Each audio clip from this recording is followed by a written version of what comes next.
ብትመረጪ የዚህን የታክስ ጉዳይ ምን ታደርሻለሽ? እሱ ቤቱን አይተዋል፣ ፓርቲሽኖችን አይተዋል።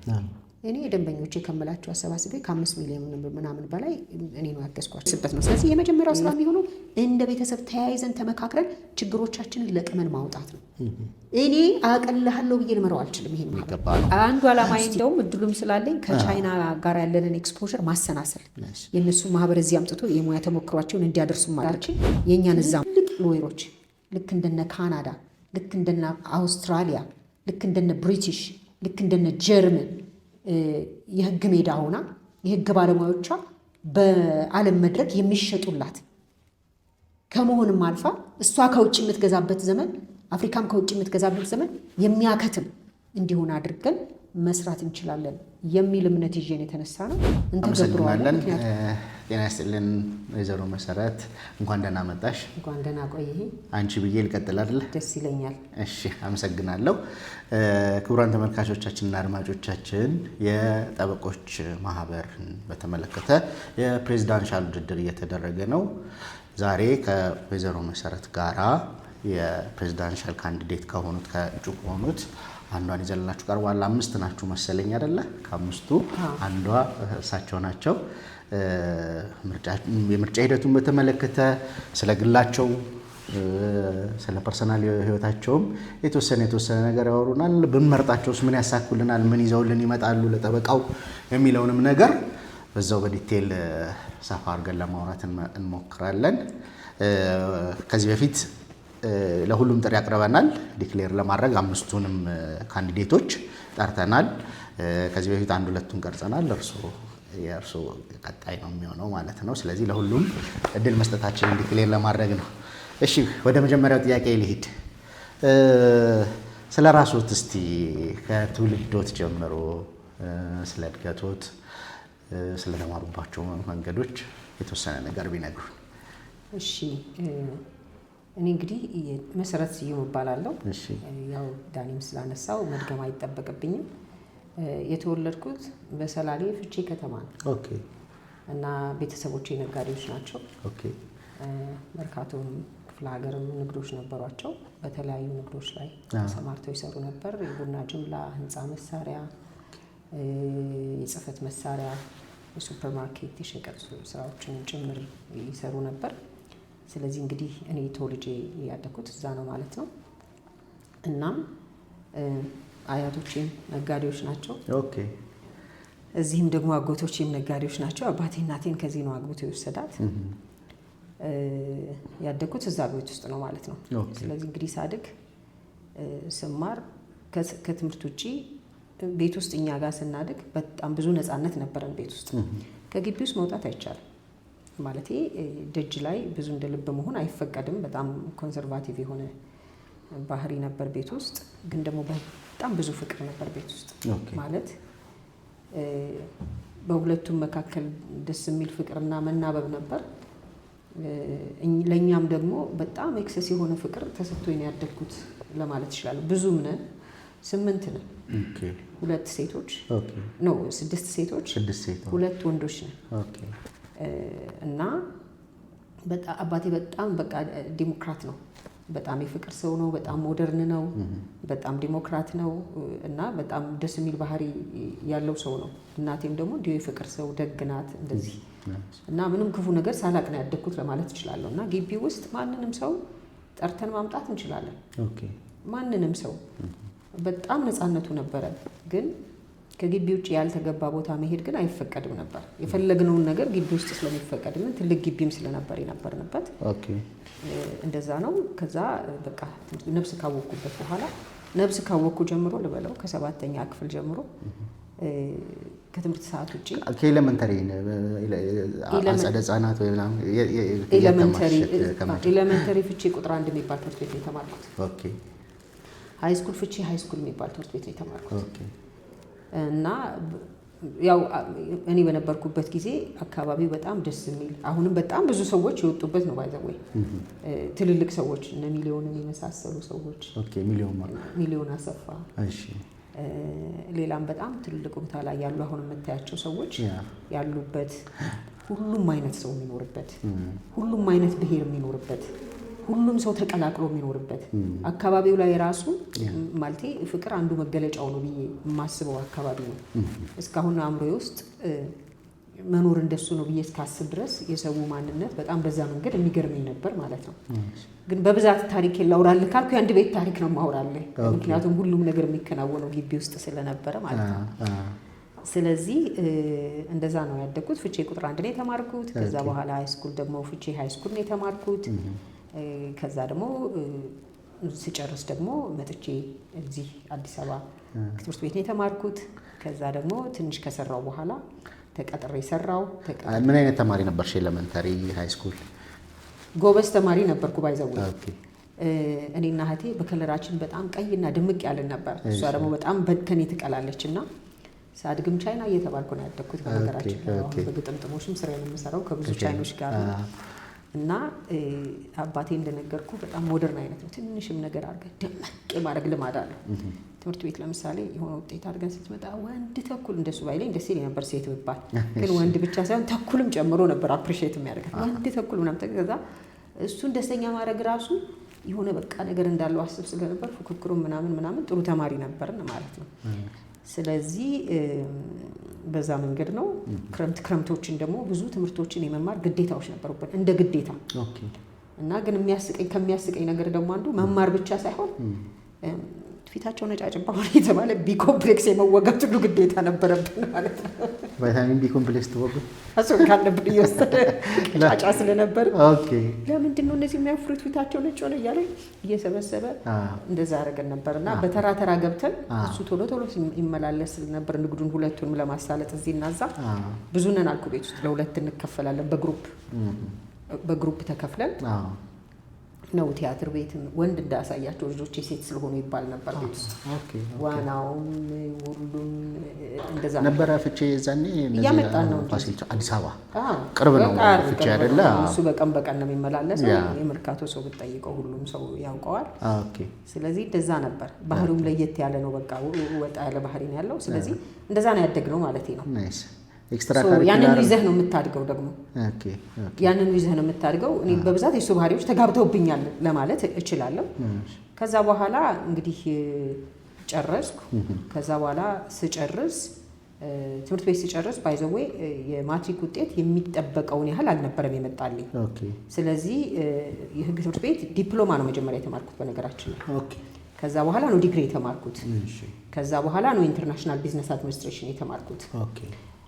እንደነገርኩ ግን በመሃል ብዙ የወሰድኳቸው ኮርሶች ነበሩ። ለምሳሌ ኮምፒውተር ትምህርት ሲጀመር የመጀመሪያውን ተምሬያለሁ ለማለት እችላለሁ። እንዲሁም ደግሞ ጥቃቅን የሰርቲፊኬት ትምህርቶችን ከኩኪንግ ጀምሮ ቤት ውስጥ እኛ ጋር ክረምት መማር እንደ ግዴታ ነበር። ምንም እኔ አሁን ፀጉር ማስተካከል እችላለሁ ተምሬያለሁ በደንብ ማለት ነው። ምግብ ማብሰል በደንብ እችላለሁ። እንደ ሆቢም ነው በነገራችን ላይ። ምንም ሁሉንም ሊደረጉ የሚገባቸውን ነገሮች ሁሉ እንድናቅ ያደረገኝ ነበር። በጣም የማመሰግነው አባቴን። ዋና እነሱ ነበር ያስተማረኝ። መኪና ገና ትንሽ ልጅ ሆኜ ነበር የተማርኩት። ትምህርት ቤትም ስማር መኪና እየነዳሁ ማር ነበር። ኤቭሪቲንግ በደንብ አውቀን እና ምንድን ነበር የነበረው ፕሪንሲፕል። የመርካቶ ሰው በዛን ጊዜ እንደውም አብዛኛው ልል እችላለሁ በተለይ ሴት ልጆች ካሏቸው እንደው ወንዶች ያሳየቷቸው እንዳያጠፏቸው የሚባል ፕሪንሲፕል ስለነበረ ይዟቸው እንዳይጠፉ የሚባል ፕሪንሲፕል ስለነበረ እንደሱ ነው የቀረው። ታሪኬ ግን ከልጅነቴ ጀምሮ ስራ ነው ብል ወሬ አይሆንም። ምክንያቱም እኔ ከ7ኛ ክፍል ጀምሬ ቡና መጋዘን ውስጥ የመጠበቅ ግዴታ ነበረብኝ። በትርፍ ሰዓቴ ሱቅ የመዋል ግዴታ ነበረብኝ። የምጫወትባቸው ሰዓቶች ትንሽ ነበሩ ለማለት እችላለሁ። እንግዲህ የህፃናት ጉልበት በዛ ብለህ ወደ ቤተሰቦቼ እንዳትሄድ እና ስራ በደንብ አውቄ ነው ያደግኩት። ኃላፊነትን ከልጅነቴ ጀምሬ ተሸክሜው ነው ያደግኩት እና ስራ ክቡር እንደሆነ አሁን ላይ ሆኜ ሳስበው የሚገርሙኝ ሁኔታዎች ይፈጠራሉ። ለምሳሌ ጓደኞቼ በሱቅ ላይ ሲያልፉ ቱታና ጋዋን ለብሼ ሲያዩ ነገ ትምህርት ቤት ቡሊ እንዳያደርጉኝ የምደበቅበት ሁኔታ ነበረኝ። አሁን ላይ ሳስበው ግን ለህይወቴ ጥሩ ኤክስፖዠር የሆነኝ ያኔ የነበረው የስራ ልምድና ያኔ የነበረው ፍሬምወርክ ነው ብዬ አስባለሁ። እና እንደዛ ነው። ከዛ በኋላ እንግዲህ ደግሞ ስራ ጀመርኩኝ። ስራ ስጀምር ደግሞ መርካቶ ህግ ትምህርት ቤት እስቲ ከዜሮ እንጀምር ያለውን ነገር። ህግ ትምህርት ቤት ከዲፕሎም ነው የጀመርኩት ብለሽኛል። የት ጆይን አደረግሽ? አዲስ አበባ ዩኒቨርሲቲ ጆይን አደረግሽ። ከዛ እንዴት ነው አሁን ያው ስለ ዲፕሎም እንትኑ ኢሜጁ አላውቅም፣ ዲፕሎም ሲስተሙን ማለት ነው። እንዴት ነበረ ትምህርቱ? ማን አስተማሩሽ? እንዴት ነበር ላይፉ? ትምህርቱ ቆንጆ ነበር፣ ላይፉም ቆንጆ ነበር። በአጋጣሚ ደግሞ እኔና እህቴ አንድ ላይ ነበርንና እህቴ ደግሞ የቀን ገብታ ነበር። እኔና እሱ አንድ አመት ነበር የምንበላው። እዛው ህግ ዲፓርትመንት ነው ሌላ ዲፓርትመንት ነበረች እና ኦልሞስት ውሏችን አንድ ላይ ነበር ለማለት ይችላል። አንድ ግቢ ደግሞ መልካችንም አንድ አይነት ነው። እንደው ዛሬ እንዳትከሰኝ እንጂ በአንድ መታወቂያ ሁሉ የምንገለገልበት ሁኔታ ነበር። አንዳችን ሲጠፋ ማንም ለይቶ አያውቀንም ነበር። ካፌ ታጭበረብሩ ነበር? ካፌ እንኳን ብዙ የማጭበርበር ልማድ የለንም። ያው ግን መርካቶም ደግሞ ይሰሩ ስለነበር ቤተሰቦቼ የእነሱንም ስራ አግዤ ከዛ ደግሞ እዚህ መማር ነበር ማለት ነው። ፍቼም እዚህም ነበር ስራው የነበረው ማለት ነው በዛን ጊዜ እኔ በመማርበት ሰዓት። ስለዚህ እነሱንም የማገዝ ኃላፊነት ነበረብኝ እና ግቢ ውስጥ ምንም ኦልሞስት ኦል እዛው ነበር ሙሉ ለማለት እችላለሁ ግቢ። ስለዚህ አስተማሪውን ፕሮፌሰር ፀሐይ ወደ አስተምሮኛል፣ ፕሮፌሰር ጥላሁን ተሾም አስተምሮኛል፣ ፕሮፌሰር ዘካሪያስ አስተምሮኛል፣ ተርመከት አስተምሮኛል፣ ፕሮፌሰር እንድሪያስ አስተምሮኛል፣ ኢቭን ስሜና አስተምሮኛል። ወደ ስራ ገባሽ? ከዛ በኋላ ስጨርስ ያኔ የህግ ሰው ከፍተኛ እጥረትም ነበር በነገራችን ላይ እና ስራ ማግኘት በጣም ቀላል ነበር። ያኔ በቀላሉ ነበር ስራ የምታገኘው፣ እጅግ በቀላሉ ማለት ነው። እና ምክንያቱም ብዙ የህግ ሰውም አልነበረም። ስለዚህ ተመረቀ ከትምህርት ቤት ግቢ ውስጥ ስራ የሚወሰድበት ጊዜ ነበር። እንዳሁኑ አልነበረም ማለት ነው። ተማሪ ሴክተሩ ስራ የሚፈለግበት ሰዓት የነበረ ነው ማለት ነው። ስለዚህ ስራ ለማግኘት ብዙ ችግር አልሆነም እና እንደ አጋጣሚ ደግሞ ስራ ስሰራ ገቢዎችና ጉምሩክ ነው መሰለኝ ያኔ የሚባል የነበረውና መርካቶ የነበረው ብራንች ላይ ነበር የገባሁት ማለት ነው። ኦኬ መጀመሪያ ስራ እሱ ነው። መጀመሪያ እዛ ገባውና ገባውና ከዛ እዛ ውስጥ የተለያዩ ክፍሎች አሉ። ቀጥታ ክስ የሚባል አለ፣ ይግባኝ ክፍል የሚባል አለ እና ከዛ በኋላ እዛ ውስጥ ገባው። በአጋጣሚ ምዕራብ ገበያ ፊት ለፊት ያለው ቢልዲንግ ላይ ነው የገባሁት። እንደነገርኩህ ነው እኔ የአንድ ግቢ ታሪክ ነው ያለኝ አልኩ። ብዙ ታሪክ ያለፈው ደግሞ ስራ ላይ እና ትምህርት ቤት ላይ ነው። ብዙ ሌላ እንትን የለኝም። ስፒሪቹዋልም በደንብ ኮንሰርቫቲቭ ነበርኩ። ከዛ በኋላ መርካቶ ስገባ ኦልሞስት ኦል የአባቴ ጓደኞች ናቸው። ተቀጥሮ መስራት ምን እንደሆነ አላውቅም፣ ምናምን አላውቅም። ስራውን መስራት ደግሞ ለእኔ በጣም ቀላል ነው እና እንደገባው መዝገቦችን ተረከብኩ። ትልልቅ መዝገቦች ነበር የተሰጡኝ እና አስታውሳለሁ የመጀመሪያ ቀን ይዤ ሄድኩት መዝገብ አብሮኝ የሰራ ሰው አለ፣ ስሙን መጥቀስ አልፈልግም እና የመጀመሪያ ቀን ይዤ ሄድኩትን መዝገብ ምንም የተባለውን በደንብ ሰክሰስፉሊ ውጤታማ አድርጌው ነው የመጣሁት ማለት ነው። ፍርድ ቤት ይዘሽ ሄድሽው? ከዛ በቃ ኤነርጂን በደንብ እየጨመረና በደንብ ነበር የምሰራቸው ኬዞቼን ማለት ነው እና አስታውሳለሁ ስሙን ማልጠራው አንድ ኬዝ የያዘ አባቴንም የሚያቅሰው ነው እና ከዛ በኋላ ምንድነው ስሙ ጠቅላይ ፍርድ ቤት ነበር ይዘነው ቀረብን ይግባኝ ተብሎ ከዛ ኬዙን አሸነፍኩ ማለት ነው። እዛ አካባቢ ደግሞ የመርካቶ ማህበረሰብ የራሱ የሚሆን አይነት ባህሪዎች አሉና በኋላ ግለሰቡ ኬዙን መጀመሪያ ትንሽ በቃ ያው ክርክር ሲሆን ፐርሰናላይዝ የሚደረግ የለም ደግሞ በጣም ትንሽ ልጅ ነበርኩ ያኔ ማለት ቀጫጫ ነበርኩ ተፈጥሮ ይራሱ። ከዛ አጭር ነኝ እንደምታይኝ በዛ ላይ ከዛ ልክ ኬዙን አሸንፈን ስንወጣ ሰውየው ተከተለኝና ካሁን በኋላ ለእኔ ነው የምትሰሪልኝ አለ። በጣም ደስ ያለኝ እሱ ደግሞ በጣም ሞራል ሆነኝ። በጣም በኢነርጂ ነበር የምሰራው ማለት ነው ስራውን እና ስራውን በጣም ወድጄው ነበር የምሰራው። ግን ደግሞ እንዳልኩህ እዛው ፍቼን ተወልጄ ያደግኩት ግን ኦልሞስት ፓርሻሊ መርካቶ ነው ለማለት ይችላሉ ስለሚመላለስ አባቴ ስራ ስላለዛ ማለት ነው። ወይስ ሁለቴ ሶስቴ በሳምንት ውስጥ ሁለቴ ሶስቴ እሱ እዛ ነው ሁለቴ ሶስቴ እና እኔም ዊኬንዱንም ምኑንም አለውና ማቀው ኢንቫይሮንመንት ነው በሙሉ ያቆኛል። ስለዚህ የሚያቆኝም ስለሆነ መዝገቡን ስገለብጠው የእንትና ነው ስገለብጠው የእንትና ነው ቻሌንጅም ነበረው ባዘው። ከዛ ደግሞ እኔ በጣም ኮንሰርቫቲቭ ነኝ ስራ ላይ ስራ ነው። ስለዚህ ስራ ነው እና በቃ በጣም ድብልቅ ያለ ስሜት ነበር የሚፈጠርብህ ማለት ነው። ከዛ እዛ እንግዲህ በትርፍ ሰዓቴ ደግሞ ስራ ነበር እዛም ሆኜ ማለት ነው።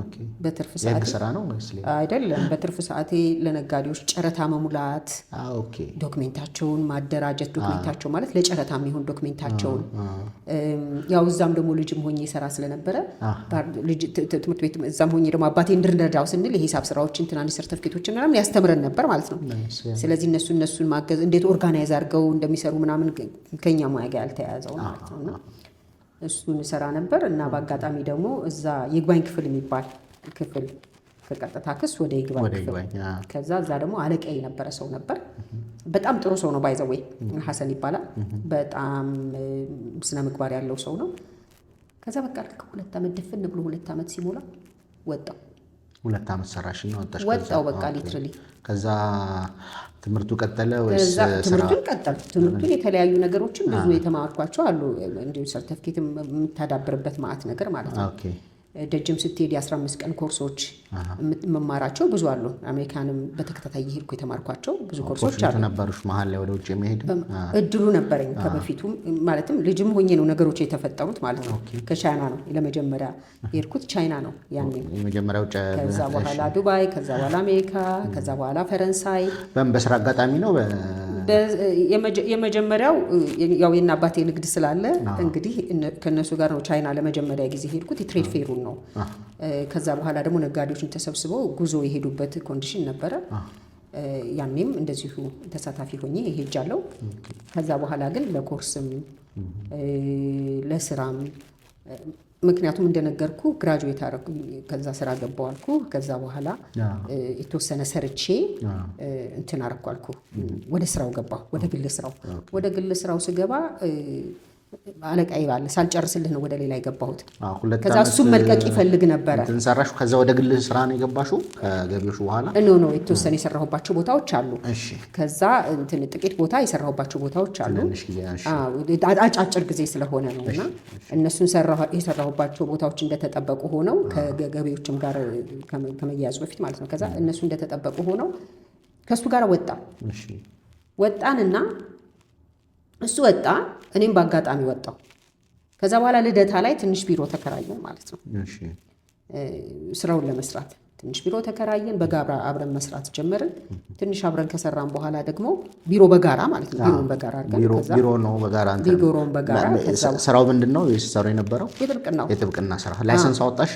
ላይሰንስ ወሰድኩኝ። በጋራ ስራውን እንሰራ ነበር ማለት ነው። በጋራ ማለት የጋራ 2000 ዓመተ ምህረት 2000 ላይ ነው ላይሰንስ። ከዛ በኋላ የጋራ ስራ እንሰራ ነበር ማለት ነው። የጋራ ቢሮ እንከራይ ነበር።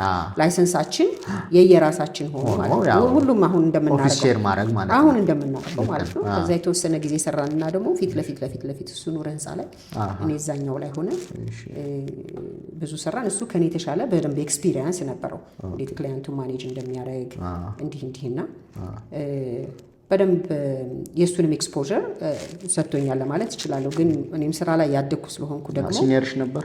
አዎ እሱ በደንብ ሲኒየር ነበር። እኔም ደግሞ ስራ ላይ ያደግኩ ስለሆንኩ አልተቸገርኩም። ሁለተኛ ደግሞ እንደነገርኩ መርካቶ ያለው ሰው ኦልሞስት ወደዚህ ሲመጣ አብዛኞቹም የአባቴ ጓደኞች አይደሉ ነግሬሃለሁ አይደለ? ስለዚህ እነሱ በሙሉ እኔ ጋር መጡ ማለት ነው። ሶ የክላይንት ችግር አላጋጠመም።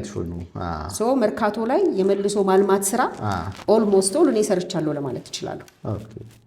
ይሄ ማህበር ማቋቋም መርካቶ የምታያቸው ይሄ ጣና ገበያ ዙሪያ ያሉ ኦልሞስት ኦል ማህበሮቹን እኔ ነኝ የሰራኋቸው በብዛት ማደራጀት።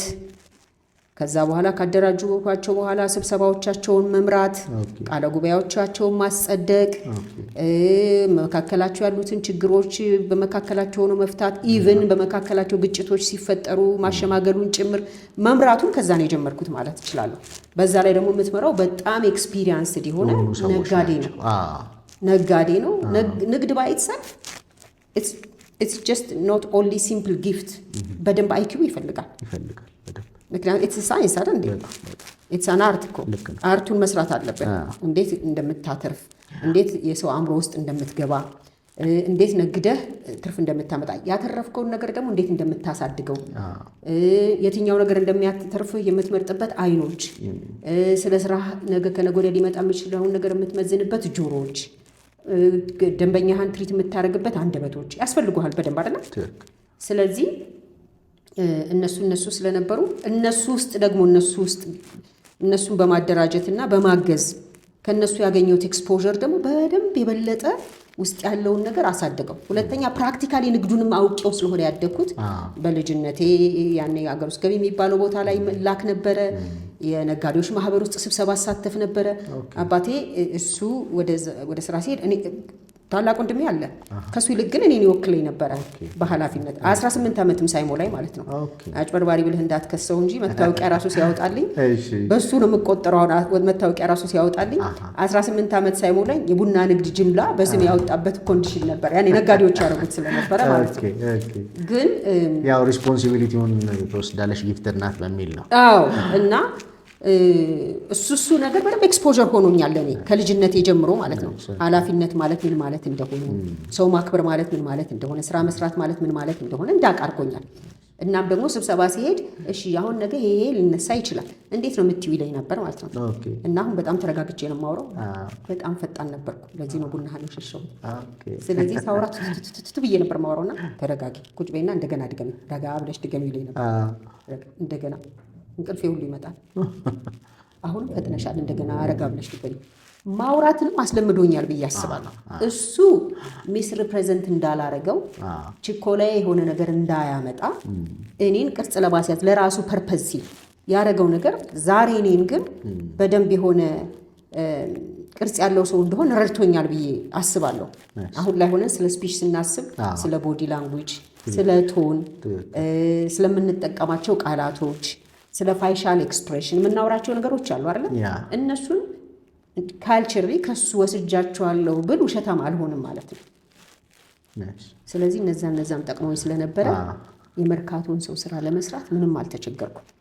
እና ደግሞ አባቴን እዛ የሚያውቁት ሰዎች ነበሩ፣ ትልልቅ ሰዎች እነ ዘነበ ፍሬው የሚባሉ እናቶ ዘነበ ፍሬው የሚባሉ እናቶ ባህሩ አብርሃም የሚባሉ እና አባባ ሻንቆ የሚባሉ ብዙ እዛ ከተማ ላይ ከእሱ ጋር አንድ ማህበረሰብ ውስጥ የነበሩ ማለት ነው።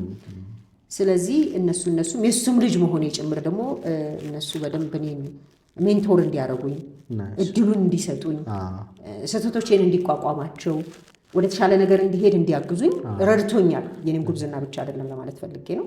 እግዚአብሔር ረድቶኛል በአጠቃላይ። ከዛ ሳውዝ ሱዳን ሄድኩ።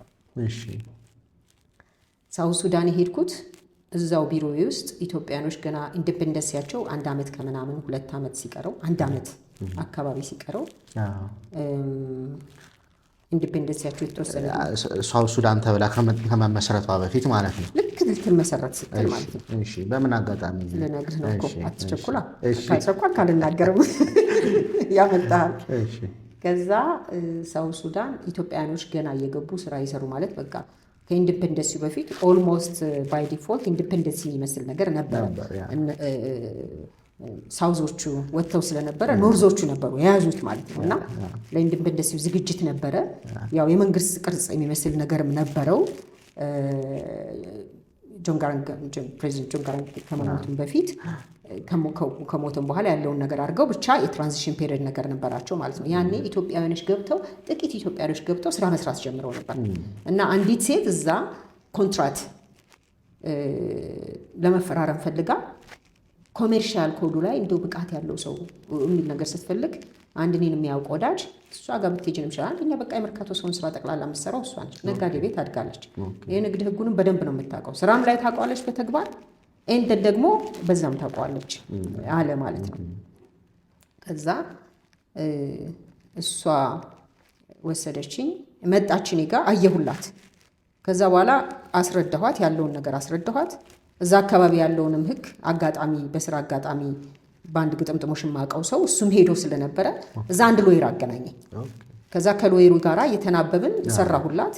በጭራሽ ሄደን ይዘንሽ ካልሆነ በስተቀር መፈራረም የለብን አልፈራረምም ማለች ማለት ነው። ከዛ ሄደን መጣን አንዴ ማለት ነው። ሳየው በጣም እንትን አለው ፕሮሚሲንግ ነው። ስራ ገና ያልተሰራበት ያልተነካ ነው፣ ግን ገና በረሃ ነው። ኤሲ የለም፣ ሙቀት ነው። ውሃ የለም፣ በታንከር ነው የሚመጣው። መብራት የለም፣ በጀነሬተር ነው የምትጠቀመው።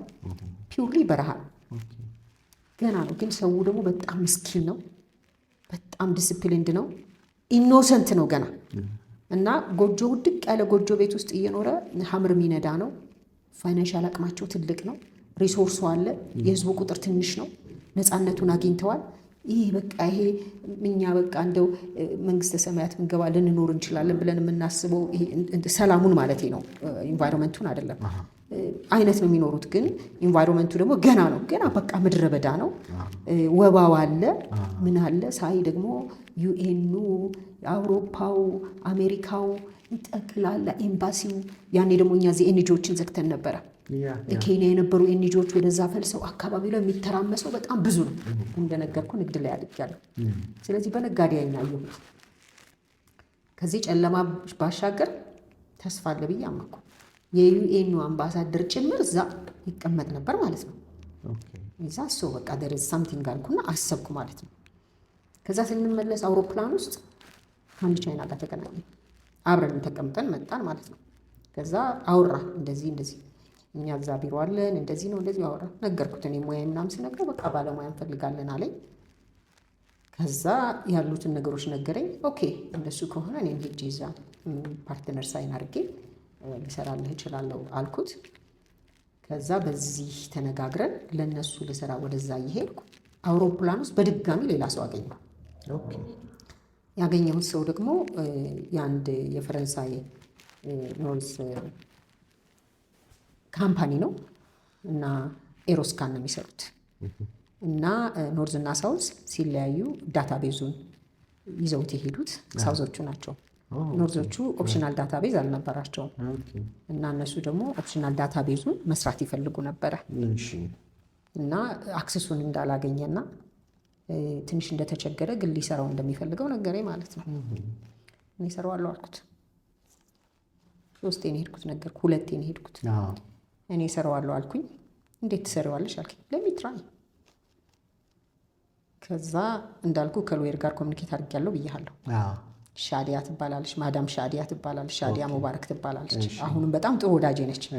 ባይሆን አንድ ቀን አመጣትና ለአንተም ታወራለሃለች። ደስ ይለኛል። እሺ።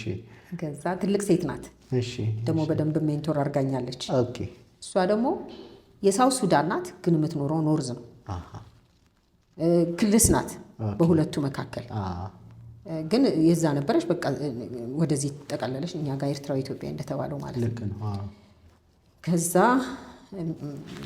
ማድረገው እችላለሁ አልኩት።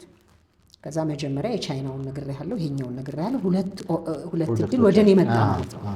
ስለዚህ መጀመሪያ የቻይናዎቹ ጋር ሄድኩኝ። የቻይናዎቹም እዛ ፕሮጀክቶችን ያዩ ነበር። ከዛ ፕሮጀክቶችን ሲያዩ ጥሬ ገንዘብም ነበረ፣ ግን አብዛኛውን ስራ በተለይ ከኢንዲፔንደንሲ በፊት ዲል የሚያደርጉት በክሩድ ኦይል ነበር። በክሩድ ኦይል ሊከፍሉ ነበር ዲል የሚያደርጉት፣ ያልተጣራ ነዳጅ ማለት ነው። እንደነገርኩ መጀመሪያ ላይ ሲሄድ ኦፖርቹኒቲ እንዳለ ገብቶኛል አልኩ። ስለዚህ ምን አደረግኩኝ? ሁለቱንም መስራት እንደምችል እርግጠኛ ሆንኩ። ማውቀው ስራ ነው ማለቴ ልዩነቱ ውጭ ሀገርና እዚህ መሆኑ ነው። ከዛ ኢንተርናሽናሉን ማየት ብቻ ነው። ደን ኦኬ አልኩኝ። አጭር ኮርስ ወሰድኩ 15 ቀን ማለት ነው። ኢንተርናሽናል ቢዝነስ ኢንተርናሽናል ትሬድ ላይ እሱን አየው። ከዛ ሄድኩኝ ከቻይናዎቹ ጋር ስራውን ጀመርኩላቸው ማለት ነው። እና ካምፓኒ ቱ ገቨርንመንት ያለው ነገር ላይ በደንብ አክሰሱ እንዳለ ገባኝ ማለት ነው። ስለዚህ ሁለቱ ላይ መስራት ስራ ጀመርኩ። ከዛ በኋላ እነሱን ይዤ እዛ ሲሄድ ሰዎቹ በጣም ፖዚቲቭ ናቸው። በጣም ፖዚቲቭ ነው የተቀበሉኝ። እና ቻይናዎቹም የስራ አፈጻጸሜንም በአጭር ጊዜ ስራዎቹን መፈዘር ዴዲኬሽኔንም ምናምን ሲያዩ በጣም ደስተኛ ሆኑ። ቀስ እያሉ ስራዎቹን ይለቁልኝ ጀመር። እነዚህ ደግሞ ግንኙነቶችን ጥሩ እያሰፏቸው መጡ ማለት ነው። ከዛ በኋላ እንትኑን ምንድነው ስሙ ይሄ ያልኩህን የሳውስ ፍራንስ ካምፓኒ ሊዮን ላይ ቤዝ የሚያደርግ ካምፓኒ ነበረ። የኤሮስካን ዳታቤዝ ሰራላቸው ይፈልጋል። ከዛ እሱ እሰራዋለሁ አልኩት። ተፈራረምን፣ ከኔ ጋር ተፈራረምን። ከዛ በኋላ ተፈራረምንና ስራውን ወሰድኩት ማለት ነው። ስራውን ወሰድኩትና እዛ ሄድኩና አንድ ሰው ስም አልጠራልህም፣ በአመራር ደረጃ ላይ ያለች ባለቤቱ የአማካሪነት ስራ ትሰራ ነበር። እሷ በጣም ሃይ ሌቭል ማለት ነው። ለሳውት ሱዳን ገቨርንመንት ሳውት ሱዳን ስትነሱ ራሷ። ኦኬ ራሷ። እሺ። ከዛ በኋላ የኔን ፓርትነር ያልኩት ሎይባ አንዳንድ ነገር ሼር አረኳት። በስራ አጋጣሚ ደግሞ አውቃቸው ነበር አልኩ እና ኦይል ኤንድ ጋዝ ይሄ ፔትሮሊየም ላይ ፔትሮሊየም ኤነርጂ ላይ የነበረው ሚኒስትሩ የኑዌር ሰው ነበር። የኑዌር ብሔር ያለው ነው እና ለኢትዮጵያም በጣም ደስ የሚል ልብ ነበረው ማለት ነው። ከዛ ለሱም አይዲያውን ሼር አረኩትና እንዴ ዳታ ቤዙንማ እንፈልገዋለን አለኝ ማለት ነው። ሶ ዋት ሻል ዊ ዱ እሷን ብታገኛት ጥሩ ነው አለኝ። ያልኩህን ሴት አስፈለግኳትና ሄጄ አገኘኋት። እንዳልኩ በጣም ቀጭን ነኝ አልኩ፣ አጭር ነኝ አልኩ። ከለሬ ደግሞ በጣም ቀይ ነበርኩ፣ እንደዚህ አልነበርኩ። እንግዲህ በኋላ ላይ ደግሞ ፎቶ ምን ይመስል እንደነበር ሰጣለሁ። ከዛ ሄድኩ እና ግርም ብሏታል መሄዴ ራሱ ማለት ነው። ከዛ እሺ ያለችኝ እና ሰው ነው ቀጠሮን ያዘልኝ። እሺ ያለችኝ እንደዚህ ነው። ገረማት። እርግጠኛ ነሽ አለችኝ። ነው እርግጠኛ ነኝ እና ግን አልኳት ስራውን እኔ እሰራዋለሁ፣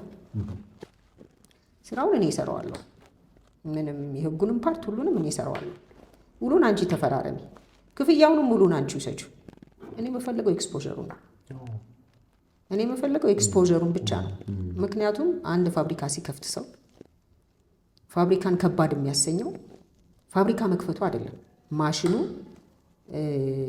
መሬቱ፣ ግንባታው ቅርጽ ያለው ዋጋ የምታወጣለት ነው። ከዛ በኋላ ግን ያመረትከውን ነገር ገበያ ውስጥ ከዛ ወርኪንግ ካፒታልም ይኖርሃል። ያመረትከውን ነገር ገበያ ውስጥ ለማስገባት ግን የማስለመድ ስራ መስራት አለበት። ውጭ ሀገር ስትሄድ ቀመሱልኝ እየተባለ ይሰጣል፣ ፍሪ ይሰጣል። እኔ ለምሳሌ እኛ ሀገር ፋብሪካ በተጀመረ ጊዜ ጂፕሰም ፋብሪካ የከፈተ ሰው ገበያ ውስጥ አልገባ ብሎት ኖራ ነበር የተለመደው እኛ ጋር ድሮ። ገበያ ውስጥ አልገባ ብሎት የገበሬውን ቤት በነፃ እየቀባስ ያለማመድ አውቃለሁ። ለእሱ የምታወጣው ገንዘብ ነው ብዙ የሚያደርገው። ለዚህ ነው ፋብሪካ 1000 ቀን ይፈጃል። በ1000 ቀን ውስጥ ሰክሲድ ካረግ ሰክሲድ ታደርጋለህ፣ ካላረግ ፌል ታደርጋለህ የሚባለው። ስለዚህ እኔ ደግሞ ሙያ ነው የምሰራው። አያውቁኝም፣ ማንም አያውቀኝም፣ ደንበኞቼም አያውቀኝም።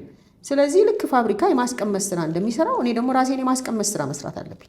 ዳስ አወር ማርኬቲንግ ስትራቴጂ። ሁልጊዜ መኒ ዲገር ከሆንና ገንዘብ ላይ ልክክ ካለ ሰውየው ስለማያውቀን ሌላ ስራ ሊሰጠን አይችልም። ሁለተኛ ደግሞ አገልጋዮች ነው፣ አገልግሎት ነው እኮ ስራችን። ድሮ እንግሊዝ ሀገር ገንዘብ መቀበል ያልተለመደ ስራ ነበር። ጎዋኑን ለብሶ አንድ ጠበቃ እኮ ማለት ጠበቃ ህግ አለ፣ እኔ አገለግልሃለሁ፣ ስለዚህ አትጣላ። እኔ እኮ ጥቁር ለብሼ ችግርህን ተሸክሜልህ በህግ ልፈታልህ ነው። ትንሽ ስፕሪቹዋል የሚደረግበትም ኮንዲሽን ነበር አይደል? እና ከኋላ ኪስ ያለው ካባ ተደርጎላቸው ገንዘብ እንኳን ሳይቀበሉ ያዘነላቸው ሰው የሚበሉትን የሚጠጡትን ከኋላ የሚያስገባበት ኮንዲሽን የነበረበት አገልግሎት ነው። ለዚህ ነው ክብር የምንለው። ሙያው በጣም የተከበረና በሰዎች መካከል ያለውን ጠብና ግጭት የሚያበርድ ፍትሃዊነት ስንል ራሱ ምን ማለት ነው? ፍትሃዊነት፣ የሀብት ክፍፍል እኩልነት፣ ያታድርግ አታድርግ ገዢነት፣ የህግ የበላይነት፣ ሁሉን ነገር በውስጡ ቀምሞ የሚይዝ ነው አይደለ? ስለዚህ ክብር ነው የሚባለው ሰልፍለስ ሆነ ለሌሎች ራስን ሰክሪፋይ የምታደርግበት፣ በሌላ ሰው ጉዳይ ስታዝን፣ በሌላ ሰው ጉዳይ ስታለቅስ፣ በሌላ ሰው ጉዳይ ስትደሰት፣ ለቤተሰብ የምትሰጠውን ጊዜ ስትቀንስ፣ ብዙ ነገር ያለበት ነው አይደለ? ስለዚህ ለዚህ ነው ክብር የምንለው። ልክ ነው፣ ክብር የሚገባዋል፣ ልንከበር ይገባናል። እውነቴን ነው። ለእኔ ያለፍኩበትን ጊዜ ሳስብ መሬት ላይ 150 ዓመት የኖርኩ ነው የሚመስለኝ። ምክንያቱም ከትልቁ እስከ ትንሹ በስራ አጋጣሚ ስለሰማሁት ስሄድ አዲስ ነገር ስለማያጋጥመኝ ከትንሹን ከትልቁ ጋር ማውራት እንዲችል እድሉን ስለሰጠኝ መሬት ላይ አንዳንዴ 150 ዓመት የኖርኩ ይመስለኛል እውነቱን ለመናገር። ሶ አልኳት ማለት ነው። እንደዛ ግራ ግብት ብሏት ሴት አፕ መሰላት። ቢኮዝ ዋይ እኔ ልስራው አንተ ውሰድ፣ ግራ የሚያጋባ ነገር ነው አይደል? ኮራፕሽንም ሊመስል ይችላል። ኖርማሊ ህጋዊ ላይሰንስ ያላት ሰው ናት። ይሄ ኮራፕሽን ጉዳይ አይደለም። አንድ ነገር እኮ ነው። ኮንሰርቫቲቭ ቤት አድርጌያለሁ። ተስማማች። እንሰራዋለን አለች። አየነው። ከዛ በተባለው መጠንም ባይሆን ኤሮስካኑ መሰራቱ ኢንዲፔንደንስ ሳይደረግ ከዛ ደግሞ ከሁለቱ ጋር ያለውን ነገር ሙሉ ለሙሉ ሳይቋጭ የነዳጁ ጉዳይ ደግሞ እንትኑ ፓይፕላይኑ መውጫው ፖርቱ ሳውዙ ላይ ነው። ሪፋይነሪው እና እንትኑ ጉድጓዱ ደግሞ ኖርዙ ላይ ነው። ነዳጁም ኖርዙ ላይ ነው። በሁለቱ መካከል የሚያያይዛቸው ብዙ ነገር አለ። ስለዚህ ከሀገሪቱ ደህንነት አንጻር ኤሮስካኑ ስጋት ቢሆንም ግን ዳታቤዙን ሊሰራ የሚችልበትን ሌላ ኦፕሽን ሳይናረግም ማለት ነው ከመንግስት ጋር። ከዛ ስራው ተሰራ። አለቀ ደን በአጭር ጊዜ ውስጥ ፈረንሳዮቹ ግርም እስኪላቸው ድረስ ማለት ነው። እግዚአብሔርን በጣም ረዳኝ፣ በጣም ሞገስ ሆነኝ ማለት ነው። አለቀ። ሴትዮዋ በጣም ገረማት። በጣም የዲስፕሊን ሰው ነች፣ የተማረች ነች። ባይተወይ በጣም የተማረች ብዙ ያውቃታል ማለት ፐብሊኩ የሚያውቃት ነች፣ እኛም ጋር ጭምር። ግን ይሄ እኔ ኢንተርቪው ነው፣ የሰው ስም አላነሳልህም። ከዛ በኋላ አለቀ ስራው። ጠራችኝ፣ አለቀ። ክፍያውንም ፒውርሊ ለእሷ እንዲገባ ሆነ ማለት ነው። ጠራችኝና ይሄ ያንቺ ነው አለች። የኔ ስራ አይደለም፣ ውል የለሽም፣ ምንም የለሽም፣ ግን ኮስትሽንና 30% ዲዘርቭ ታደርጊያለሽ አለች ማለት ነው። ሰጠችኝ። ልክ እሷ ስትሰጠኝ እዛ ምንም የለም አልኩ። እዛ ምንም የለም። ከዛ ደግሞ ሳውዝ ሱዳን ያኔ ሳንክሽን ላይ ነበረች፣ ክፍያ ለመቀበል ራሱ ክፍያ ለመቀበል ሳንክሽን ላይ ነበረች። ስለዚህ ስራውን ለማሳለጥ ሂደት ያስፈልገው ነበረ እና ሂደት፣ ስለዚህ ህጋዊ የሆነ ተቋም ያስፈልግ ነበርና አውሮፓዎቹ ደግሞ እሱን ይፈልጉ ነበረ፣ የአገልግሎቱን ማለት ነው። እሱን በተመለከተ ምን እናደርጋለን፣ በምን መንገድ ይሄዳል የሚለውንም የህጋዊ መሰረት ክሊርሊ የሰራሁት እኔ ነበርኩ። ከዛ እኔ የሰጠችኝን ይዤ ምን አደረግኩ መሰለ፣ እዛ እንዳልኩ ሆቴል የለም፣ ችግር ነው በጣም። ስለዚህ እዛ ካሉ ሰዎች ጋር ሆንኩና ኡጋንዳ ሄጄ ድንኳን ገዛው። ድንኳን፣ ቬንቲሌተር፣ ጀነሬተር ገዛውና መሬት ተከራይቼ ተከልኩት ማለት ነው። ተከልኩትና በቃ የሙያውን ስራ ሰራለሁ። እዛ በቋሚነት አልኖርኩም። እዚህም የህጉን ስራ ሰራለሁ። ከዛ ግን በመሀል የሳትኩት ነገር አለ፣ እነግርሃለሁ ወደኋላ ተመልሼ። አድማጮቹም የተምታታ ነገር እንዳወራው እንዳያስባቸው መሀል ላይ እነግርሃለሁ። ከዛ ድንኳን ገዛው። ከዛ ሆቴል ማከራየት ጀመርኩ ማለት ነው። ማታ አልጋ ገዛው፣ ምንጣፍ ገዛው፣ የተከራዩት መሬት ላይ ያደረግኩኝ። ከዛ በኋላ ሰዎች ያድራሉ እዛ። ነጮቹም እንደሱ ነበር፣ በጣም ፋንሲ አድርገን የተከል ነው። ስለዚህ $300 ነው የሚከፈለው አንድ ቀን ለማደር። ብሩ ከሚጠፋ እዛ ላይ ኢንቨስት ተደረገ። ከዛ በኋላ ድንኳን እናከራያለን። ስለዚህ ማታ ማታ ተሰብስቦ የሚመጣ ገንዘብ አለ ማለት ነው። እና ኮስቱን ሸፍኖ $15,000-20,000 በቀን ትሰራለህ። ኪስ ላይ ትይዛለህ። በቃ ምንም እንደዚህ $15,000-10,000 ይዘህ ነው የምታጠፋው ማለት ነው። ልጅነትም አለ ማጠፋው ነገር የለኝም። ኖርማሊ እንደዚህ እንደ ልጅነት የሚጎትተኝ ነገር አልነበረኝም። ብዙ እንኳን እየተዘዋወርኩ ሻይ የጠጣሁባቸውን ጊዜዎች አላስታውሳቸውም። አለ አሁንም አውርገን እንትን ድንኳን ነው ገባኝ። ምን ደረሰ ማለት ነው ማለት ድንኳን የሚያልቅ ነገር መሆኑን አትርሳው ማለት ነው። ከዛ በኋላ ቀን ስራው በቃ በራሱ ዝርዝር ውስጥ አልገባለሁ፣ በጣም ሰፋ እና እዛ በደንብ ስም ሰጠኝ ማለት ነው። በደንብ እና ትልልቅ ጃይንት የሆኑ ኩባንያዎች ናቸው የሚመጡት። ሰርቪሱን ዴሊቨር የሚያደርግ ሰው የለም። እኔ ያለሁ እዛ ልጅ ነኝ፣ ደፋር ነኝ። እንዳልኩ ደግሞ የአንድ ግቢ ታሪክ ነው ያለኝ። ብዙ ፍቅር አግኝቼ ነው ያደግኩትና ኔጌቲቭ ነገር ይደርስብኛል ብዬ ኔጌቲቭ ፓርቱን አላይም። ከስራ በስተቀር ብዙ ሌላ ታሪክ የለኝም። ስራ እንዴት እንደሚሰራ ኢቲክሱን አውቃለሁ። የወሬ ልማዶች የሉኝም። ደጅ ላይ አንዳንዴ እንደውም ማላቃቸው ነገሮች ጎድተውኝም ያውቃሉ። እና ሰው ይሄን ይጎዳል ብዬም አላስብም። ቤት ውስጥ ደግሞ አባቴ እናቴን በጣም ሲያከብራት፣ እሱ እንደውም የመርካቶ ሰው ድሮ ካሽ ውስጥ ትልልቅ ብር የሚይዝለት ጃኬት አልነበር የሚለብሰው ማለት እሱን ለብሶ ለእሷ ወርቅ ልብስ ገዝቶ ይለብሰሽው በዚህ ጋር ሂጂ ምናምን እያለ የእሷ ደስታ ሲያስደስተው ነው ማውቀው። ስራ ተሰርቶ ገንዘቡን የምትቆጣጠረው እሷ ናት በገዛ ፈቃዱ ማለት ነው። እና ይሄ በሴቶችና በወንዶች መካከል መጨቋቆን ራሱ ስላልገባኝ ጉዳት እንዳለ ራሱ አይገባኝም ስለነበረ የድፍረቴ መሰረት ነበር። ገብቶሃል? ከዛ በቃ ስራው በራሱ እየሰፋ ሲሄድ ገንዘብም እየመጣ ሲሄድ ነጋዴ ቤት ነው ያደግኩት ብያለሁ። ሙያውን በዚህ በኩል ስንገባ እዛ ሀገር ገና አዲስ ነው። የአፍሪካ ካልቸሮችም አሉ። ትልልቅ ጃይንት የሆኑ ኩባንያዎችን ይዤ ሄድ ስለነበር ከኤርፖርት ሳይረን እየተነፋ ነው የሚቀበሉን። እዛ አካባቢ በቃ ጥሩ የተባሉ ቦታዎች ነው የምናድረው። እንግዲህ ጥሩ ምን እንደሆነ እግዚአብሔር ይወቀው በወቅቱ ማለት ነው። አሁን ብዙ ላግዠሪ ነገር አላቸው።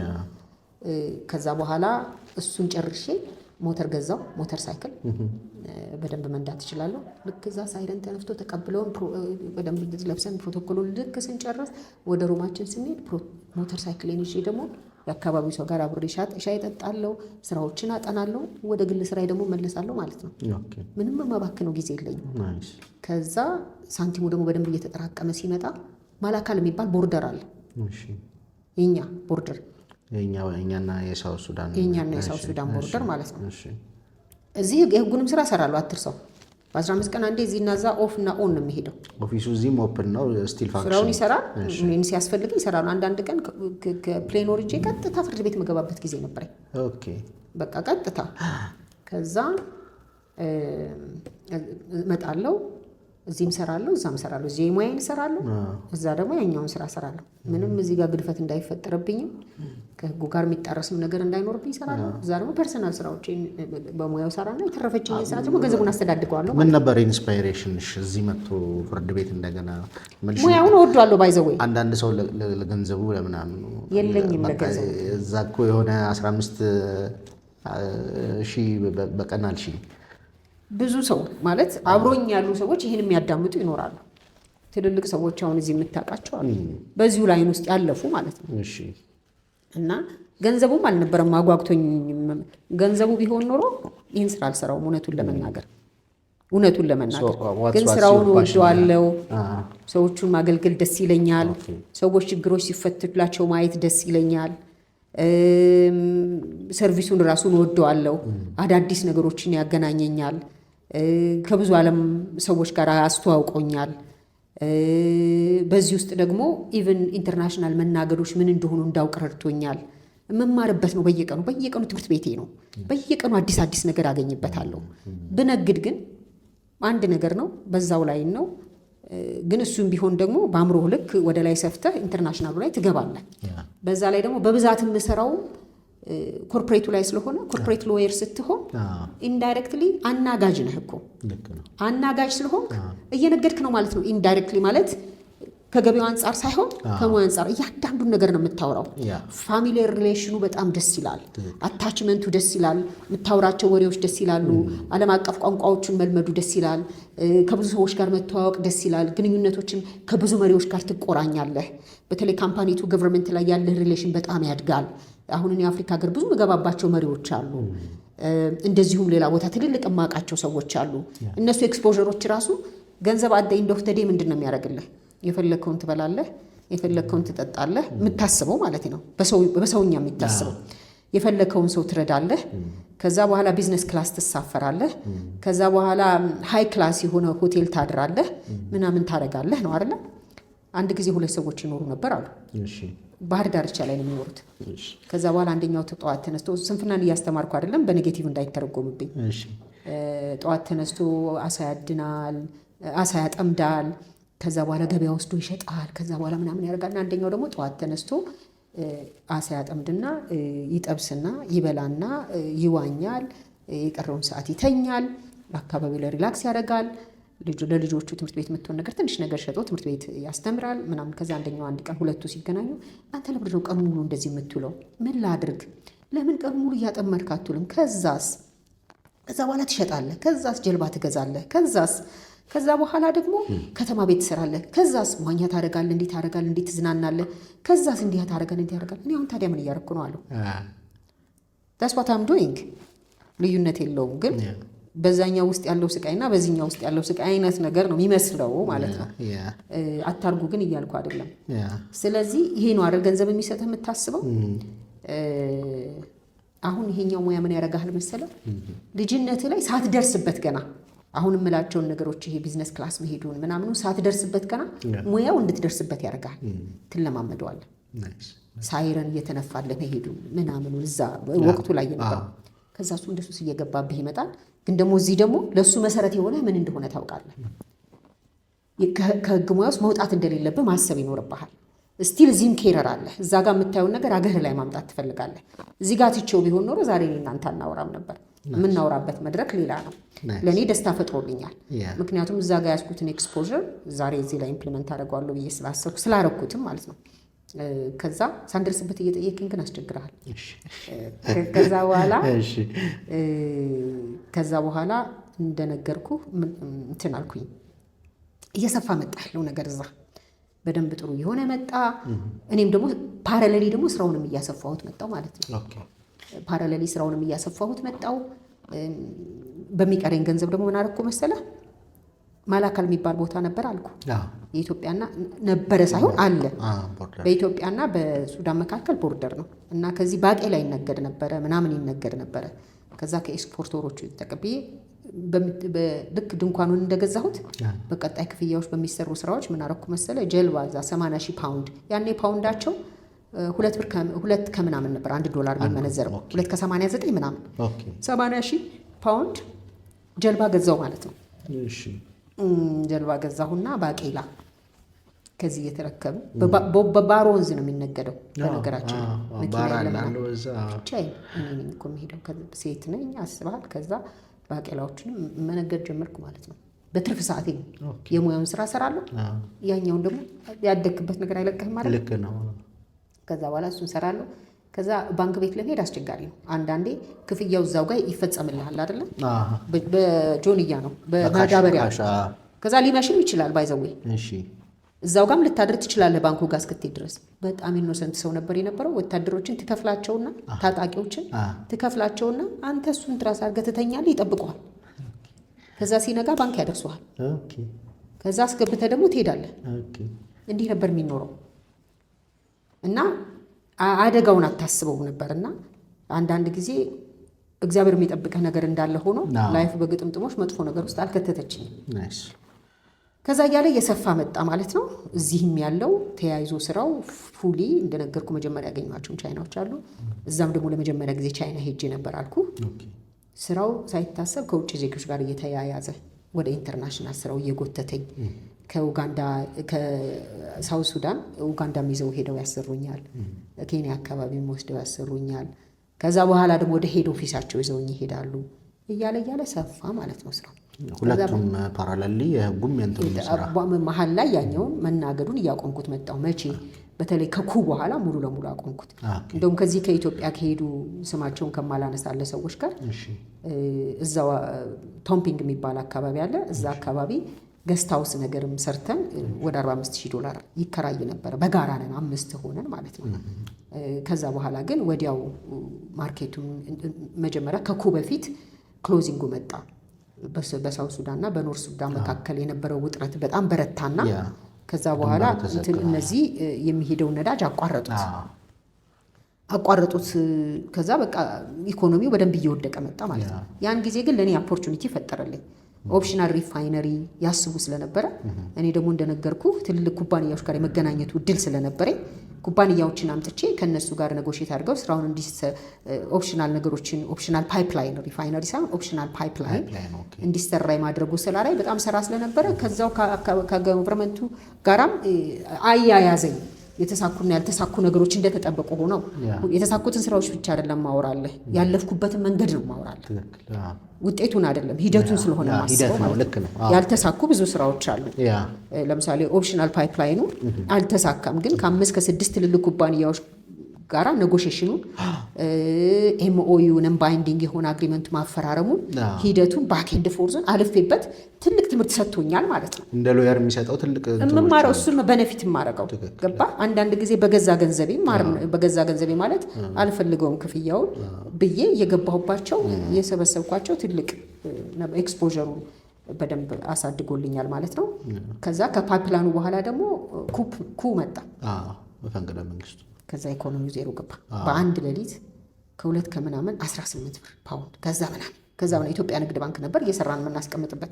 እዛው በከተ ማለት ነው ገንዘቡ ራሱ እዛው ወረደ በቃ በደንብ ስቲል አሁን 300 ከምናምን ደርሷል። ትክክል።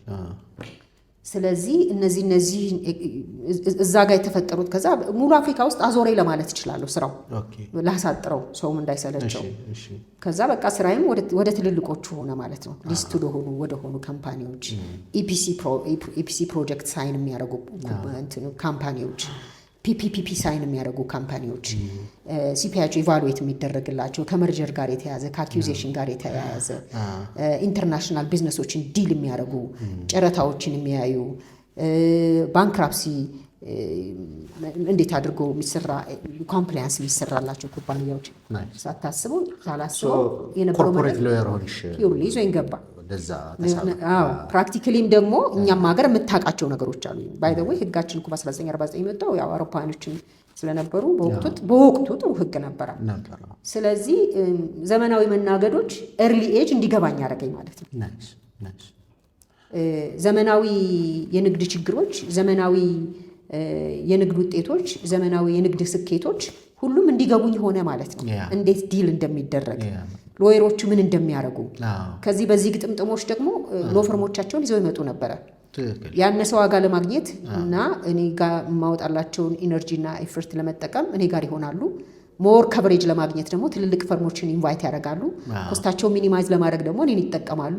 እኔ ደግሞ እነሱ ጋር መስራቴ የሚሰጠኝን ኤክስፖዠር እና ኤክስፒሪየንስ እንደ ዋጋ ቆጥሬው ገንዘቡ ላይ ፎከስ ሳላረግ በደንብ አድርጌ እሰራዋለሁ ማለት ነው። ስለዚህ እነሱ የሚያመጧቸው ትልልቅ የፋይናንሻል ካምፓኒዎች ትልልቅ ሜካንዝን የመሳሰሉ ማለት ነው ትልልቅ ሎ ፈርሞች በደንብ እንድቆራኝ ሆንኩ ማለት ነው። ከዛ የማይኒንግ እና የኦይል ኤንድ ጋስ ፕሮጀክቶች ምን እንደሚመስሉ ካልቸራቸው ምን እንደሆነ በውስጣቸው ምን እንደሚካሄድ ሰብሲደሪዎቹ እንዴት አድርገው ከማዘር ካምፓኒዎቹ ጋር እንደሚመጋገቡ ታይሮቹ እንዴት እንደሚሰሩ አብዛኞቹ የት እንደሚመዘገቡ ያመዘጋገብ ስርዓታቸው ለመመዝገብ ማሟላት ያለባቸው ዶክሜንቶች ኢንተርናሽናል ሎየሮች ኢንተርናሽናል ገበያ ውስጥ ተሳትፎ ሙያቸውን ኢንቨስት ለማድረግ በምን መንገድ ማለፍ እንዳለባቸው ምን ማወቅ እንዳለባቸው ምን መነበብ እንዳለበት ምን አይነት ሰርቲፊኬቶችና ትሬኒንጎችን ማግኘት እንደሚያስፈልግ ከነማን ጋር ተገናኝቶ መስራት እንደሚያስፈልግ ኢንተርናሽናል ሎፈርሞች ጋር ያለን ግንኙነት ምን ሊመስል እንደሚችል እኔስ ወደፊት ምን ልሰራ እችላለሁ አገሬስ ላይ ይሄን ነገር እንዴት ላመጣ እችላለሁ ከመቼ ጀምሬ ምን ቅጽል አስይዘው የሚለው ነገር ውስጥ እያደገ መጣ ማለት ነው። ገባ። ስለዚህ እነዚህን ይዤ መሰረት እንዳሶሺየት ሆኜ ቢሮዬን ስሰራ ምናልባት የሚያውቁ ሰዎች ያውቃሉ። አይፈቀድም ፈርም ግን በፈርም ቅርጽ ነበር ስራውን የምሰራ የነበረው የቢሮ አደረጃጀት የምቀበላቸው ስራዎች ኢትሰልፍ ከዛ ደግሞ ትልልቅ ኬዞችን እንዴት መድፈር እንደሚቻል ከዛ ደግሞ የመንግስትንም የሙያውንም ክብር ማስጠበቅ የሚቻልበት ሜን ፖይንት የቱ ጋር ነው? መንግስትም አንተን አክብሮ አንተ መንግስትን አክብረኸው ምክንያቱም መንግስት ስላለው እኮ ነው ተምረህ እዚህም ጋር ደረስኩ አይደል እንዴ? ከዛ በኋላ ሙያውም ተከብሮልህ አንተም ተከብረህ ስራውን እንዴት እንደሚሰራ እንዴት ቻሌንጅ እንደምታረግ ኖሌጅ ቤዝ የሆነ ሜሪት ቤዝ የሆነ ቻሌንጅ እንዴት ማለፍ እንደሚቻል እንዴት ሙያህን ኢንቨስት እንደምታረገው እንዴት ኮሚኒኬሽን ሲስተምን ቢውልድ እንደምታረገው እየለመድኩት መጣው ማለት ነው። ስለዚህ እዚህ ሀገር በቃ the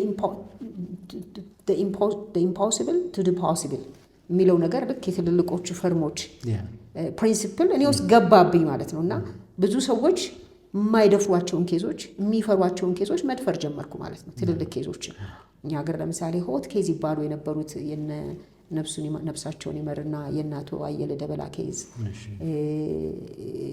ስማቸውን በህይወት ያሉትን ሳልጠራ 1-5-6 ሰዎች ማለት ነው። እነሱ ኬዞች በግጥምጥሞሽ እኔ እጅ ላይ ነበሩ። ታክስ ላይም ደግሞ ወደ ኤክስፖዠሩ ነበረኝ። ክሪሚናል ላይም በደንብ በቃ ድፍረቱም ነበረኝ። ማለት ኔጌቲቭ ነገር ይደርስብኛል ብዬ ሳላስብ ነው የምሰራው። እሱ ደግሞ ከሙያውን ባሻገር እግዚአብሔር የረዳኝም ነገር እንዳለ ሆኖ ያደግኩበትም ሁኔታ ደግሞ ይሄ የሆነ ነገር ይመጣልብኛል ብዬ ሳልጠብቅ እንድሰራው ስለሚያደርገኝ አለፍኩበት ማለት ነው። እነሱ ደግሞ እዚህም ያለኝን ነገር በደንብ ጨመሩልኝ ማለት ነው። እግዚአብሔር ይመስገንና ሌሎች አፍሪካ ሀገርም ያሉ ከዛ በኋላ እንግዲህ አንዴ ከወጣ በኋላ ሌሎች ፈርሞች ኩባንያዎቹ ሳይሆን ፈርሞቹ ራሳቸው ያለህ ሪሌሽን አፍሪካዊ መሆን ራስን ለማስቀመስ መዘጋጀት በዝቅታ ከፍታ ይመጣል ብለህ ማመን ከልጅነት ነገሮችን መጀመርህ የንግድ ኤክስፖዠር መኖሩ የትምህርት ዝግጅትን በየቀኑ አፕዴት ለማድረግ መሞከርህ ጎግል ሳረግ እንኳን በተቻለ መጠን ጥቃቅን ነገሮችን ቢሆኑ ሙያዬን የሚያዳብር ነገር ላይ ፎከስ ባረግ የሙያው ዳራ የደረሰበትን ነገር ለማንበብ መሞከር ራስን በንባብ ማሻሻል ስራውን በድፍረት የምትቀበላቸውን ስራዎች ችግሮቻቸውን የማላቀውን ነገር አላቅም ብዬ ለሌሎች መናገሬ ደስታ እየፈጠረልኝ መማሬ ትክክል እንደሆነ እየገባኝ አዋቂ የሚባል ጨዋታ እንደሌለ እየተረዳው ከሌሎች እየተማርኩ የመጣልኝን እድል ጥቅሙን እነሱ ተጠቅመውበት ትምህርቱ ግን እኔ ልማርበት እያደረኩኝ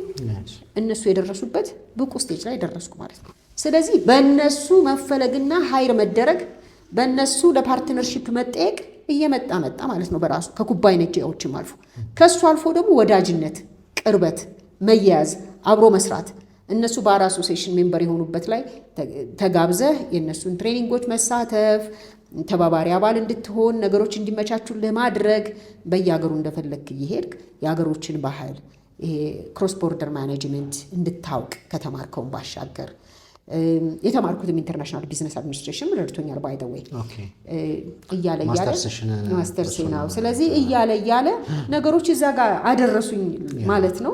ስለዚህ አሁን ከትልልቅ ፈርሞች ጋር ዲል ለማድረግ አልቸገርም፣ አብሬ እሰራለሁ። እዚህም አጌንስት ስቴቱ ላይ የተከራከርኩባቸው ኬዞች አሉ። እዚህ ኢትዮጵያ ውስጥም ብዙ አፍሪካ ሀገሮችም ኬዞችን አውትሶርስ ሲደረጉ ኬዞችን የማግኘት እድል ይኖረኛል። ስለዚህ እነሱ ብቻ ሳይሆን ሀይር የሚያደርጉኝ ይሄ ኬዝ እጄ ላይ ያለኝና በምን አይነት መንገድ አብረን እንስራው ብዬ ልክ እነሱን እኔን ኦፈር ያደረጉበት የነበረው መንገድ እኔ እንዴት የውጭ ሎፈር ጋር አብሮ ለመስራት ኦፈር እንደሚደረግ ትምህርት ቤት ሆኖኛል ማለት ነው። በጥቃቅና ወርሊ ቤዝ ገንዘብ ሰርች ያውቃለሁ። ከዛ በኋላ ደግሞ እያልኩ ደግሞ አሳድጌ ሁሉም ሲኒየሮች በሚሰሩበት ደረጃ ደርሻለሁ ማለት ነው። እኔም ደግሞ ሀይር የማድረግ ደረጃ ላይ እንድደርስ ሆኛለሁ ማለት ነው። ስለዚህ እያለ ሙያው እዚህ ጋር አድርሶኛል ማለት ነው። አሁን ደግሞ ሳስበው እኛም ሀገር ደግሞ እንዴት ይሄን ኢምፕሊመንት እናድርገው፣ የእኛ ሰዎች እንዴት ወዴት እንዲወጡ ማድረግ አለብን የሚለውን ነገር እንዳስብ አድርጎኛል። እነዛ ደግሞ ያልኩ ኤክስፖዠሮች ደግሞ እኔን ብዙ ኢንተርናሽናል አሊያንሶች ውስጥ በሜምበርሺፕነት እንድታቀፍ ከነሱ ጋር ተባባሪ አባልም መሆን የምችልበትን እድል እንድፈጥር ኢንተርናሽናል ቼምበር ኦፍ ኮሜርስ ጋራ የመቀላቀል እድሎች እንዲኖሩኝ መድረኩን እንዳውቀው እንዳየው ስራው እንዴት እንደሚሰራ እንዲገባኝ ዝቅ ብዬ መማረር ስቲል ማምንበት ነው። በየትኛውም መንገድ ቢሆን ማለት ነው። የህግ ሰው አውቃለሁ ብሎ መጨረስ አይቻልም። አንዱ ካለንበት ቦትል እንድንወጣ ሊያደርገን የሚችለው እኔን አውጥቶኛል ብዬ የማስበው ስለሌላ ሰው መናገር አልችልም። ከልጅነቴ ጀምሮ ኢጎ የሌለኝ ሰው መሆኔ ነው። ምንም ኢጎ የለኝም። የሆንኩትን ነው ፊት ለፊት የምሆነው፣ የሆንኩትን ነው ፊት ለፊት የማደርገው። ስለዚህ እሱ በደንብ አግዞኛል ብዬ አስባለሁ። እኛ ጋር አሁን ቢሮ ስትሄድ ጁኒየሮች አሉ ከዩኒቨርሲቲ የመጡ አለቃ የለም እኛ ቢሮ። አለቃ ስራው ብቻ እኩል ነው የምንታዘዘው። እናወራለን ስለሱ እዚሁ ግን ገድለን እንድንሄደው መጨረሻ ጥያቄ ነበር ያደረግኩት። አሁን ላምጣው እዚህ ጋር ስለ ኢንተርናሽናል ኤክስፖዠር ስለወራን የባር አሶሲዬሽኑ ፕሬዚዳንት ሆነሽ ብትመረጪ ዊ ዊሽ ዩ ዘ ቤስት እና ከኢንተርናሽናል አስፔክት አንጻር የእኛ ሀገር እንደ ፈርሙም ገና ነን አደለ? አርሊ ስቴጅ ላይ ያለ ነው። እንደ ህግ ባለሙያም ደግሞ የተወሰነ ኤክስፖዠር ያላቸው ሰዎች ቢኖሩም እንደዚህ ድፍር ያለ አገርን ወክሎ ቢዝነስ ኦርጋናይዜሽን ወክሎ በዓለም አቀፍ ፍርድ ቤቶች አይሲጄ ሊሆን አይሲሲ ሊሆን ይችላል፣ አርቢትራል አዋርዶች አርቢትራል ፍርድ ቤቶች ሊሆኑ ይችላሉ። ዓለም ላይ ባሉ ለንደን ምናምን ሌቭል ብዙ ገና ነን። ስለዚህ እዛ ጋር አንቺ ያለፍሽበት መንገድ እንዳለ ሆኖ በእሱ ስለመጣን ነው አሁን እዚህ ጋር ይህን ጥያቄ ለማስቀደም የምፈልገው። ሌሎቹን ጠበቆች ለማብቃትስ ምን አይነት እቅድ አለሽ በዚህ ላይ ይፈል? እንደው በመጀመሪያ ለምን እጩነት ሲመጣ ተቀበልሽው? ለምን ፕሬዚዳንት መሆን ፈለግሽ የሚለውን ራሴን ልጠይቅና በመለሰው መሰረት እንደው ለምን ፈለግሽ ብዬ ባስብ፣ እጩ ነሽ ተብዬ ስጠየቅ በአጋጣሚ ኤርፖርት ነበርኩ፣ አሜሪካን ሀገር ኤርፖርት ነበርኩና አንዲት ወዳጄ የኢሌክሽን ኮሚቲ መንበር ነበረች እና ስፒከር ላይ አድርጋ ደወለችልኝ እና እንደዚህ ነው ብላ ነገረችኝ ማለት ነው። እዛው ጋር አሰብኩትና ይህ ሳይኪያን ምክንያቱም ወዲያው ነው ስሜቱ የገባብኝ። ይህን ሁሉ የማያውቀውን ነገር እኔ ይህንን አውቅ ያለሁ ብዬ ሌላው ላይ በቃ መሰረት አንቺ እኮ ተብዬ መኖር ነው የምፈልገው፣ መኮፈስ ነው የምፈልገው ወይስ ይህን አጋብቼ የእኛም ሰዎች ትልቅ ደረጃ ላይ እንዲደርሱና የሚበልጠኝ ሰው ማፍራት ነው የምፈልገው የሚለው ነገር ነው ውስጤ መጀመሪያ የጮህልኝ ማለት ነው። አዎ ደስ ይለኛል አልኳት። ከዛ በኋላ እንደው ፕሬዚዳንትነቱ ባይሳካ ስራ አስፈጻሚ ሆነሽ ለመስራት ትፈልጊያለሽ? አዎ አልኳት። ምክንያቱም እኔ የምፈልገው ኤክስፖዠር ማጋባት ነው። ካለኝ የሚጠቅም ነገር ካለኝ ሶሪ የተሻልኩ ነኝ ብዬ መናገር አልፈልግም። የደረስኩበት ላይ ደርሻለሁ ብዬ ግን መናገር እፈልጋለሁ። የማጋባው ነገር ካለኝ አሁን ያወራሽ ነገሮች እጩ ነሽ ብዬ ከታመነብኝ፣ ምክንያቱም ገና አሁንም ብዙ መማር አለብኝ ብዬ ነው የማስበው። እንደ ራስሽ ግን አሁን ያወራሽልኝ ኤክስፖዠሮች አይ ኖ ኢንተርናሽናል ነው እንትን እያጠና ያለሁት ምንም እና አውቃለሁ እዛ ጋር ያለውን ችግር እንደ ሀገርም እንደ ኦርጋናይዜሽንም እንደ ፈርምም ያለንበትን ማለት ነው። እሱ መሰራት ይገባበታል ብዬ ስለማስብ ነው። ልክ ነው። ከዛ ስትለኝ አዎ አልኳት። ስራ አስፈጻሚም ቢሆን ወይ ዋትኤቨር በቃ ማህበሩ አዲስ ነው የተወለደው፣ ህፃን ነው፣ 3 ዓመቱ ነው። ራሳችን እያወዳደርን ያለ ነው 58 ዓመት ከሞላቸው ከእንደነ ኤቢኤ ጋር ነው፣ አሜሪካን ባር አሶሲዬሽን ጋር፣ እንደነ ጀርመን ባር አሶሲዬሽን ጋር። እነሱ እንግዲህ ገና አዲስ ናቸው። 55 ዓመት ከሚበልጠን አንጋፋ ማህበር ጋራ ነው። በጣም እድለኛ ነን ብዬ ነው የማስበው። ምክንያቱም እነሱ የሌሎች አሶሲዬሽኖች አባል ለመሆን የሄዱበትን መንገድ አይደለም እኛ የደከም ነው። ፋሲሊቲው ጥሩ ነው ብዬ ነው የማስበው። ለምሳሌ እንደነ ፓሉ እንደነ ኢስት አፍሪካ ሎየርስ አሶሲዬሽን ያሉ አገሮች ጋራ ያሉ ባሮች ጋራ ሜምበር ስንሆን በእርግጥ ድሮ ነው ፓሉ ላይ የኛ ሰዎች በነገር ላይ ይሄ ካልቸሩም ይሄ በቃ በዝቅታ ከፍታ ይመጣል ብለን የምናምነው ነገር ስናድግም ደግሞ ራስን ዝም ማድረግ የጨዋነት መገለጫ እንደሆነ እየተነገረ ነው ያደግነው ነገር። ጨዋነት ማለት አዋቂ ሲያወራ ጣልቃ አለመግባት እንደሆነ፣ እሺ ባይነት እንደሆነ፣ ቻሌንጅ ማድረግ አለማድረግ እንደሆነ እየተነገረን የመጣው ይሄ ስፒሪቹዋል ሪሊጂየስ ቤዙ ሙስሊም ክርስቲያን ዋትኤቨር ስናድግም ደግሞ ራስን ዝም ማድረግ የጨዋነት መገለጫ እንደሆነ እየተነገረ ነው ያደግነው ነገር። ጨዋነት ማለት አዋቂ ሲያወራ ጣልቃ አለመግባት እንደሆነ፣ እሺ ባይነት እንደሆነ፣ ቻሌንጅ ማድረግ አለማድረግ እንደሆነ እየተነገረን የመጣው ይሄ ስፒሪቹዋል ሪሊጂየስ ቤዙ ሙስሊም ክርስቲያን ዋትኤቨር እና ይሄ ውስጣችን ያለው ኢኖሰንትነት ሃምብልነት እሱ ራሱ አንድ እንትን አለው። እነሱ ይዘውን ነው እንጂ በጣም ሰዎች አሉ እኮ የሚገርም ነገር ያላቸው ገና ያልተቆፈረ ማይኒንግ ሴክተር ነው ያለን። የአእምሮ ማይን የምናደርገው የአእምሮ ማዕድን አለ፣ እንቁ የሆነ ማዕድን አለ። እንደነ ጋሽ ጌታቸው እንደነ ጋሽ ታምሩ እንደነ ፕሮፌሰር ጥላሁን እንደነ ፕሮፌሰር ዘካሪያስ ብቻ ሳይሆን ዝም ያሉ እነሱ እንቆቻችን ናቸው አይደል? አትሊስት ግን የቻሉትን አደባባይ ላይ አውጥተው ማድረስ ችለዋል። ምንም የማናውቃቸው ገና ያልተነኩ ድንግል ደግሞ ያልተቆፈሩ አሉ፣ ብዙ አሉ። ይሄንን ከፓሉ ራሱ መማር ትችላለን። ፓሉ ላይ መቼ ነው የጀመሩት? they tried, they sacrificed, and they melted for us, really they melted themselves. ስለዚህ እሱን ማስቤ እነዚህን እንድቆፍሩ ማውጣት የሚቻልበት እድሉ ካለ ማወቅ ማለት ቀለሙን ማወቅ ብቻ አይደለም። ማወቅ ማለት ኤክስፖዠር መያዝ ብቻ ነው፣ እሱ ብቻ ማለት ነው። እሱን ማካፈልና ኢምፕሊመንት ማድረግ ነው። ትክክል። ይዞ መገኘት ነው። ባይ ዘ ወይ ፑቲን ይዞ ስለተገኘ ነው እስካሁን ድረስ የተገዳደረ ያለ። ስለዚህ እሱ እንዴት ነው ኢምፕሊመንት? ስለዚህ እሱን አሰብኩና እንዴት ኢምፕሊመንት ታደርጊያለሽ ተቀበልኩ ማለት ነው። ከዛ በኋላ ለምን ተቀበልኩት ብዬ ሳስብ ደግሞ የተቀበልኩት እነዚህ ሁሉ ያሉ ነገሮች ሌሎቹም ላይ እንዲጋቡ ማድረግ የምችልበት እድሉ አለኝ። እውቀት ለማዳበር ገና መስራት ቢጠበቅብኝም ግን እስቲ ያዳበርኩትም እውቀት ደግሞ መካፈል የሚችል ነው የሚል እምነት ገባብኝ። እንደገናም ደግሞ ያለኝ ኢንቴግሪቲም የለመድኩት የሙያው ፕሮቶኮል ኤክስፖዠር ብቻ ካለ ፕሮቶኮል አለው ባይ ዘ ወይ ሙያው ራሱ ፕሮቶኮሉ ኢትሰልፍ ሰርቪሱን ዴሊቨር የምታረግበት ራስህን የምትሸጥበት ራስህን የምታቀርብበት ኢንቫይሮንመንቶቹ ተርሚኖሎጂው ኢትሰልፍ ኢንተርናሽናል ማርኬቱ ላይ ኢንተርናሽናል ይሄ ሙያውን ዴሊቨር የምታደርግበት ሜዳው ላይ ያሉትን እነሱን ማጋባት ብችል ኮኔክሽን ለመፍጠር መውጣው ተራራ አይኖረኝም። ገና መቀጠል ቢኖርብኝም ግን ከዜሮ አይደለም የምነሳው። ማህበሩ ላይ መጥቼ በማህበሩ ምክንያት ኮኔክሽኖችን ለመመስረት የሚሄደው ተራራ የለኝም።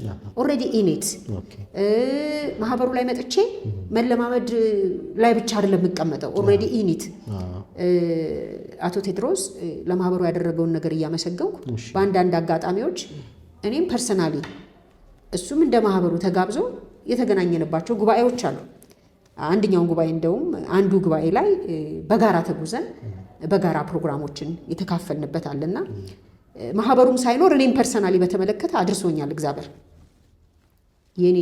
የኔ ስፔሻል ነገር ሳይጠበቅ ሳይቆጠር። ስለዚህ እነዚህን ይዣቸው በመጣ ደግሞ የሆነ ነገር አዳፕ አደርጋለሁ።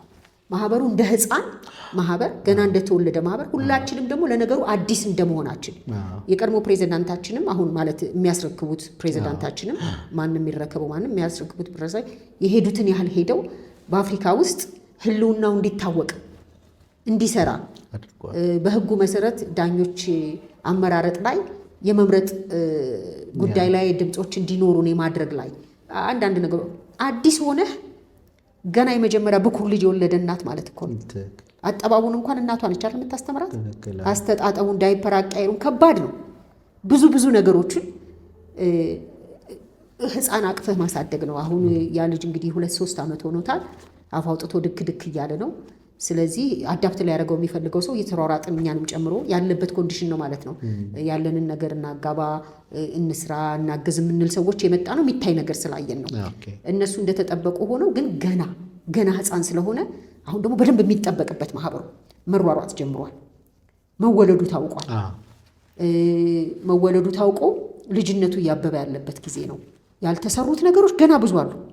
ምክንያቱም ፈርሞ እንትኑ ምንድነው ማህበሩ ለእኛ ብቻ ሳይሆን ለመንግስትም አዲስ ነው እኮ ለመንግስት ተቋማትም አዲስ ነው፣ ለሁላችንም አዲስ ነውና የሚጠበቅበት እንዳይወድቅ ድክ እያለ ነው፣ እየሮጠ ነው።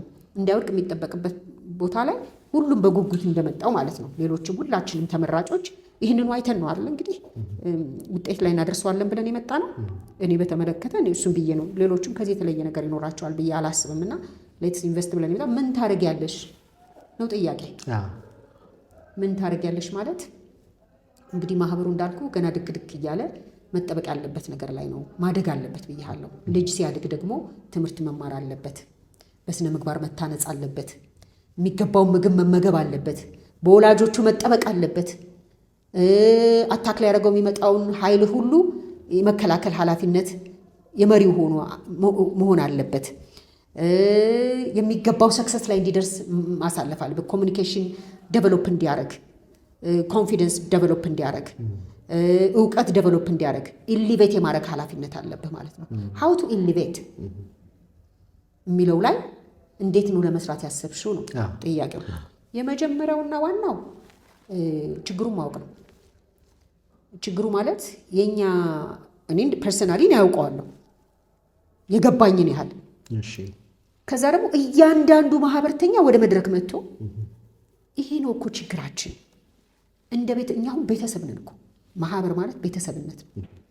አሁን በህግ የተቋቋመ ሆነ እንጂ ይሄ ከሌሎች ማህበሮች የሚተዋወቁ ሰዎች አንድ አይነት ቫልዩዎችን ሼር የሚያደርጉ ይሄ ነገር የጋራ ነው ኮንሰርን ያላቸው የጋራ ኮንሰርን ያላቸው የጋራ ቻሌንጅ የሚገጥማቸው የጋራ መፍትሄ የሚፈልጉ ባለሙያዎች ተሰብስበው የሚመሰርቱት ነው አይደል? ይሄ ምንም እንኳን በአዋጅ ተመስርቶ በግድ አባል መሆን የሚያስገድደን ቢሆንም ስፒሪቱ ግን ከሱ የሚለይ አይደለም። ስለዚህ አንድ አይነት ሰዎች ነን፣ ቤተሰብ ነን። ስለዚህ የመጀመሪያው ስራ መሆን የለብን እኛ ቤተሰብን የሆኑ ሰዎች ቤተሰባዊ ምክክር ማድረግ አለብን። ምንድነው ይሆን ነው ምንድነው ቻሌንጅ የሚያደርግ ሳንደባበቅ ሚስጥራችንን ሳንቋጥረው፣ ከዛ ደግሞ ችግራችንን ሚስጥራችንን ለሌላ ሰው ይሄ ያወራነው ችግር ለመድቀቂያ እንዲሆነን ሳይሆን ለመነሻ እንዲሆነን ተግባብተን ተስማምተን ኮንፊደንሻል አግሪመንቶች ሰዎች እንደሚገቡት እኛም ደግሞ በቃል ኪዳን ስፒሪት ገብተን ችግሮቻችንን የመመካከሪያ መድረክ ችግሮቻችን ማህበሩ ካለመስራቱ የመነጩ አይደሉም። ልጅ ነው ብያለሁ። እሱማ የሚጠበቅበትን ሄዷል። ግን ማህበሩ ከተመሰረተ ወዲያ ማህበሩ ከተመሰረተ አይቀር እንዲሁ ምን አይነት ማህበር ቢሆንልን ይሻላል? የሌሎች ማህበሮች ተሞክሮ ምንድን ነው? ሌሎች ማህበሮች ምን እያደረጉ ነው? ምን ተጠቅመዋል? ምን ታግዘዋል? ማህበረሰቡስ ምን ጥቅም ይጠብቃል ከኛ? መንግስትስ ከኛ ምን ኤክስፔክት ያደርጋል? እንዴት መንግስትንስ እናግዘዋለን? በምን አይነት መንገድ ነው ይህንንስ ኢምፕሊመንት ማድረግ ያለብን? ተቃራኒ ወግን እኮ አይደለንም። ተያይዘን በአንድ መስመር ላይ እጅ ለእጅ ተያይዘን የምንጓዝ ነን። እኛ መንግስትን የምናግዘው፣ መንግስት እኛን የሚጠብቀን፣ ፋሲሊቲውን የሚያስተካክልልን፣ እኛ ደግሞ እንደ ሀገርም የአሜሪካን ባር አሶሲዬሽን እኮ የአሜሪካንን ስም እዚህ ጋር ደረሰ ነው። እኛም የኢትዮጵያን ስም በኢትዮጵያ ብቻ ሳይሆን በሀገሪቱ እዚህ ጋር ሁልጊዜ ኢትዮጵያዊ ነን ስንል አልተገዛንም። ፕራዮሪቲውን እንወስደዋለን አይደለ? ፕሪቪሌጅ የኛ ነው ብለን እናስባለን። በሙያውም ፕሪቪሌጅ የኛ ነው ብለን የምናስብበት ደረጃ ላይ የምንደርስበት ነው። ስለዚህ የመጀመሪያው ስራ የሚሆነው እንደ ቤተሰብ ተያይዘን ተመካክረን ችግሮቻችንን ለቅመን ማውጣት ነው። እኔ አቀልሃለሁ ብዬ ልመራው አልችልም ይሄን ማህበር። ኑ እስቲ መድረክ እንፍጠርና አስቀድመን ችግሮቻችንን እንወያይ ነው። ነጭና ጥቁር ችግሮቻችንን ማህበሩን በመክሰስና ባለመክሰስ ላይ የተመሰረቱ አይደሉም። መንግስትን በመክሰስና ባለመክሰስ ላይ የተመሰረቱ አይደሉም። የችግሮቻችን የመወያያ መድረኮች እንደ ሙያተኛ ፐርሰናሊና እንደ ማህበር ምን ችግር አለብን ነው። ቤተሰብንን ብያለሁ ስጀምር፣ አንደኛ እንደ ማህበርተኛና እንደ ሙያተኛ፣ ሁለተኛ ደግሞ እንደ ግል ሙያተኛው ያለበትን ችግር ነጭና ጥቁር አውርተን ከዛ በኋላ መፍትሄውን የሚያፈላልግ ኮሚቴ ነው ማዋቀር ያለብን። የመጀመሪያ የኔ ተግባር ብዬ የማስበው መፍትሄውን የሚያፈላልግ ኮሚቴ።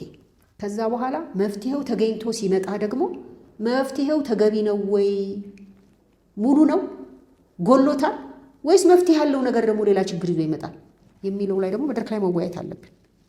ይዛሱ ከዛ በኋላ መፍትሄውን ልክ ነው ብለን ከተስማማንበትና ካመንበት ህጉ ላይ እናስቀምጠውና ይሄ መፍትሄ ህጋዊ ነው ወይ? ከህግ ቅርጽ ልንወጣ አንችልማ። ማህበሩ ህግ አለው፣ የተቋቋመበት ደንብ አለው። ህጉ አያስኬደንም ካለን ህጉ እንዲሻሻል እንሰራለን። መንግስትም በራሱ ተነሳሽነት በማህበሩም ገፊነት ህጉን እያሻሻለ ስለሆነ የሚሻሻለው ህግ ላይ የምናካትተው ነገር እንደተጠበቀ ሆኖ ተወያይተን ህጉ ማዕቀፍ ላይ ነው የምናስቀምጠው። ከዛ መፍትሄው በህጉ ማዕቀፍ አያስኬደንም ካለን ከህገ መንግስቱ ጋር የማይጣረስ መሆኑን አረጋግጠን፣ ጀስቲስን የማይረብሽ መሆኑን አረጋግጠን፣ ከህገ በላይነት ጋር የማይጋጭ መሆኑን አረጋግጠን ህጉ እንዲሻሻልልን በህግ አግባብ ገፍተን ፖሊሲ ማስቀየር፣ ህግ ማስቀየር እንችላለን ማለት ነው። ህግ ማዕቀፍ ውስጥ ካለ ደግሞ በህግ ማዕቀፍ ውስጥ ኢምፕሊመንት እንዴት ይደረጋል ብለን ደግሞ ኢምፕሊመንት የሚያደርግ ኮሚቴ ደግሞ እናቋቁማለን ማለት ነው። ኮሚቴው ራሱ የችግር ነጋሪው ራሱ ችግር አለኝ ብሎ ከኔ ጀምሮ ነጋሪው ራሱ የኮሚቴው አባል ይሆናል።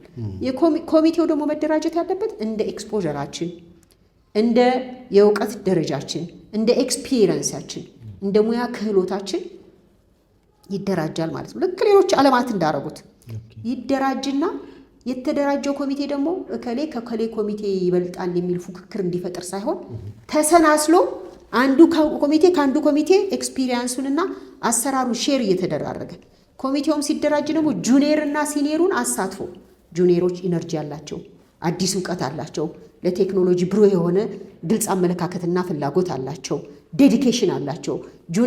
ሲኒየሮች ኤክስፖዠር አላቸው፣ እውቀት የበለጠ እውቀትና ልማድ ይኖራቸዋል። ነገር ግን ደግሞ የታይም እጥረት ይኖራቸዋል። ያንን አሳልጠን ኮሚቴዎችን እናደራጃለን፣ ኢምፕሊመንት የሚደረግበትን ማለት ነው። ከዛ በኋላ እሱ ላይ ተግተን ከሰራን በኋላና ጎን ለጎን ችግሮቻችንን እየቀረፍን ደግሞ ራሳችንን ደግሞ በሙያ እውቀት ማጎልበት፣ በትምህርት እውቀት ማጎልበት፣ አጫጭር ሴሚናሮችን ማዘጋጀት፣ የተለያዩ እርስ በርስ የምንተዋወቅበትን የምንዋሃድበትን። ለምሳሌ አሁን ከካምፔኑ እኔ የሙያ ማህበረሰብ ምን ያህል ጥልቅ እውቀት እንዳለው፣ ስነ ምግባር እንዳለው በብዛት ተምሬያለሁ። ጥቃቅን ጎዶሎች እንዳሉም ደግሞ አይቻለሁ። እንዳልከው ቦትል ውስጥ ገና ያለንበት ደረጃ እንዳለም አይቻለሁ። ስለዚህ እነሱን የምንለይበት፣ ከዛ ትልቁ ትንሹን ለመውቀስ ሳይሆን ትልቁ ትንሹን ይዞ ወደ ላይ የሚነሳበት፣ ትንሹ ደግሞ ትልቁ ላይ ያለውን ግድፈት ከራሱ እያጋባ እንደገና ወደ ላይ እንዲወጣ የሚያግዝበት፣ ተያይዘን የምንሄድበት ሶሻል ነገርም እንዲኖረን ኢቭን ካልቸሩን ራሱ እኮ ይሄ የሚጣፍጥ ካልቸር የነበረን ጊዜ ነበር አይደለ? መተሳሰብ፣ አንድነት፣ መረዳዳት። አንቺ ትብሽ አንተ ትብስ ነው ብለው ምኞት አይደለም ማውራው፣ ስሜት አይደለም። ቢሮዬ ላይ ኢምፕሊመንት አድርጌ ስላየሁት ነው። ላይፌ ውስጥም ስላየሁት እኔ የተለየሁ ነኝ ለማለት አይደለም፣ ግን አይቼዋለሁ። እኔ ለምሳሌ ቤቴ ውስጥ እኔ አንድ የወለድኩት ልጅ አለኝ፣ አንድ ደግሞ ያሳደግኩት ቻይና ልጅ አለኝ። እናቱም አባቱም ቻይና። ደማችን የተለያየ ነው፣ ቋንቋችን የተለያየ ነው፣ ባህላችን የተለያየ ነው። ግን ሁለታችንም አኒሽንት ሀገሮች ነን። እነቱ በአጋጣሚ በአንዳንድ ችግር ኢንቨስተር ነበረች፣ ስታርሌት ሆቴል ትመራ ነበር። ከባሏ ጋር በነበራት ኮምፕሊኬሽን ያው ሴት ነን፣ ሴቶች የሚደርስብን ነገሮች አሉ። ባሏ ገንዘብ ይዞባት ሄደ፣ የገንዘብ እጥረት አጋጠማት፣ ከጓደኞቿ ቼክ ወሰደች።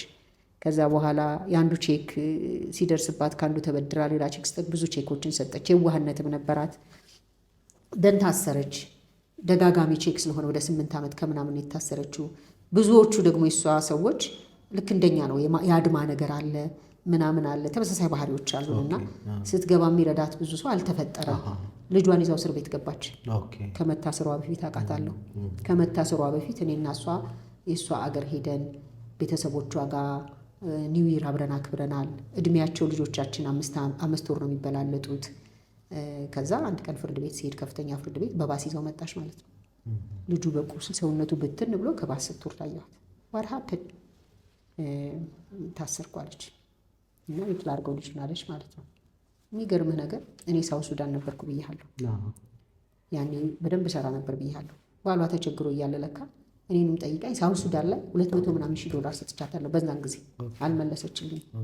በዚህ ጉዳይ ትንሽ ቅሬታዎች ነበሩን በእኛ በቃሏ መካ አትናገርም። ተቀራራቢ እድሜ እኔና እሷ በወቅቱ እሷም ልጅ ነበረች።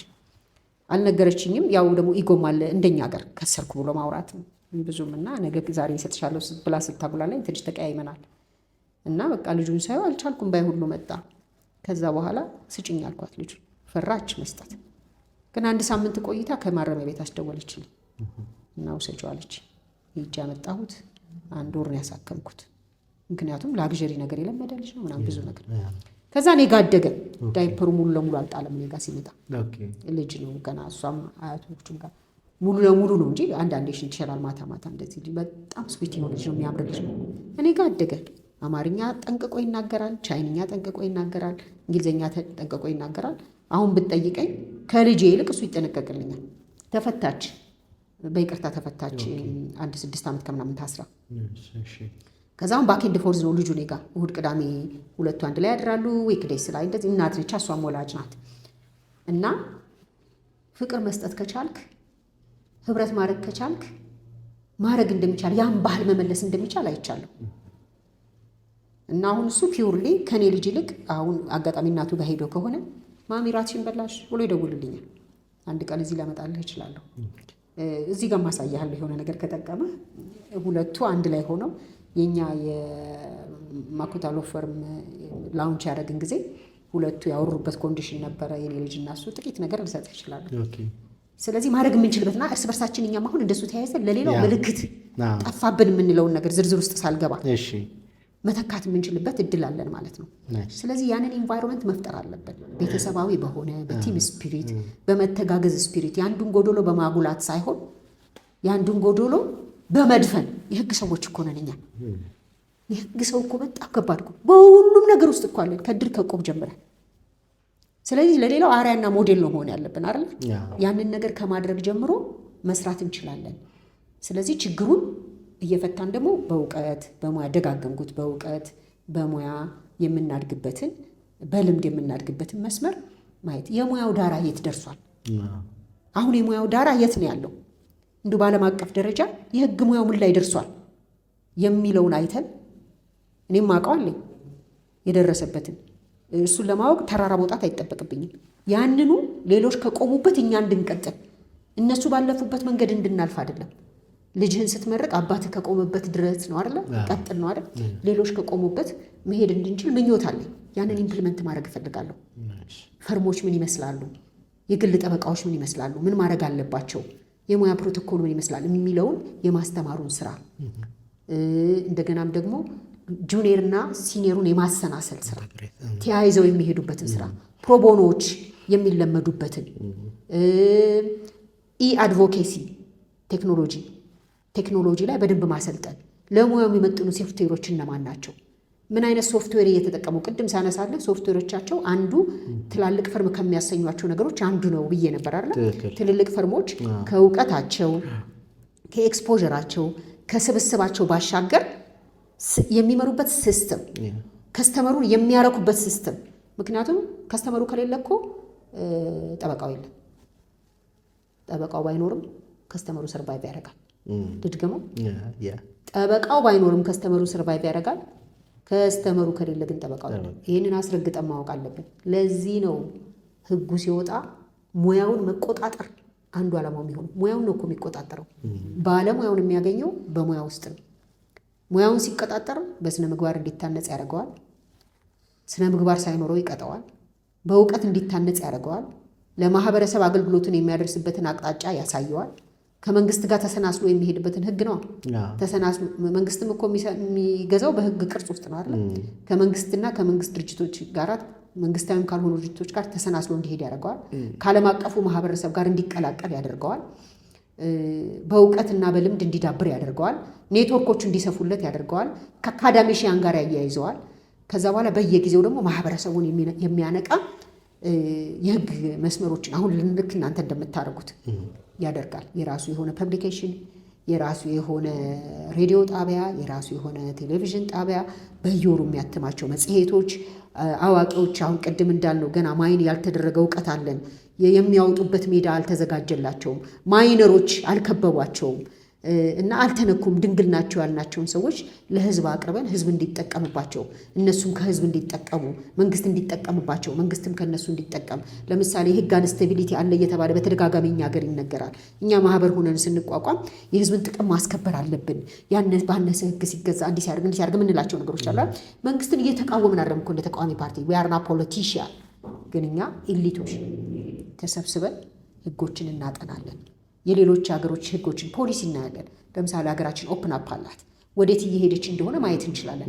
ፎሪነሮቹ ተደባልቀው የሚናገዱባት፣ ኢንቨስትመንቱ የሚሰፋባት፣ ግሎባላይዜሽኖችን ግልጽ በሆነ በተደባለቀ ካልቸር የምትመራበት፣ የራሷን ነገር አስጠብቃ ያደጉ የሌሎችን ሀገሮች ተሞክሮ የምታስተናግድበት መድረክ ተከፍቷል። ስቶክ ማርኬት ልናስተናግድ ነው። ካፒታል ማርኬቲንግ ራይት፣ ግሩፕ ሆልዲንግ ካምፓኒዎች ከመንግስት ጋር እየተሰናሰሉ የሚሰሩበት፣ ፒፒፒ የተከፈተበት፣ የህዝብ ሀብቶች የመንግስት ሀብቶች ከግለሰቦች ጋር የሚቀናጁበት መድረኮች እየተከፈቱ ነው። ስለዚህ እሱ ውስጥ እንዴት ተያያዥና ተዳማሪ ሆነን እንሄዳለን፣ እንዴት መስመር ውስጥ እንገባለን ነው ፖይንቱ የሚሆነው። ስለዚህ እሱ ውስጥ የሚገቡበትን አቅም የማደራጀት ስራ መሰራት፣ ራሳችንን ዝግጁ አድርገን የምንቀርብበትን መንግስትም እኮ ይፈልጋል። ብቁና ጠንካራ ፈርም አለው፣ የህግ ፈርም አለው፣ ጠበቆች አሉት፣ የህግ ማህበረሰብ አለው፣ በስነ ምግባር የታነጸ ነው ሲል መንግስትም ደስ ይሏል። የገቢ ምንጭም እኮ ነው። እኔ ለምሳሌ አብሬያቸው በተደጋጋሚ ስራ መሰራ ዋይረንድ ኬዝ የሚባሉ ሎ ፈርሞች የ2024 ሬቨኒዋቸው $3.2 ቢሊዮን ሬቨኒው ናት ፕሮፊት ሬቨኒው። ይሄ ረቨኑ እኛ ሀገር ገብቶ ቢሆን ኖሮ የዶላርን ችግር አይቀርፍም እንዴ? ግን መቼ?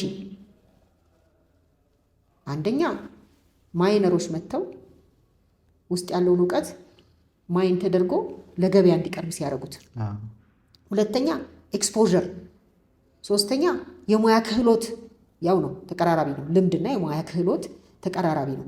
ከዛ በኋላ ዓለም አቀፍ እይታ፣ የየጊዜው አጫጭር ስልጠና፣ ረጅም ተከታታይ የህግ ትምህርት ስልጠናዎች ወይም ደግሞ መስተጋብሮች፣ ነጮቹ እንደሚሏቸው CLE ያስፈልጉናል።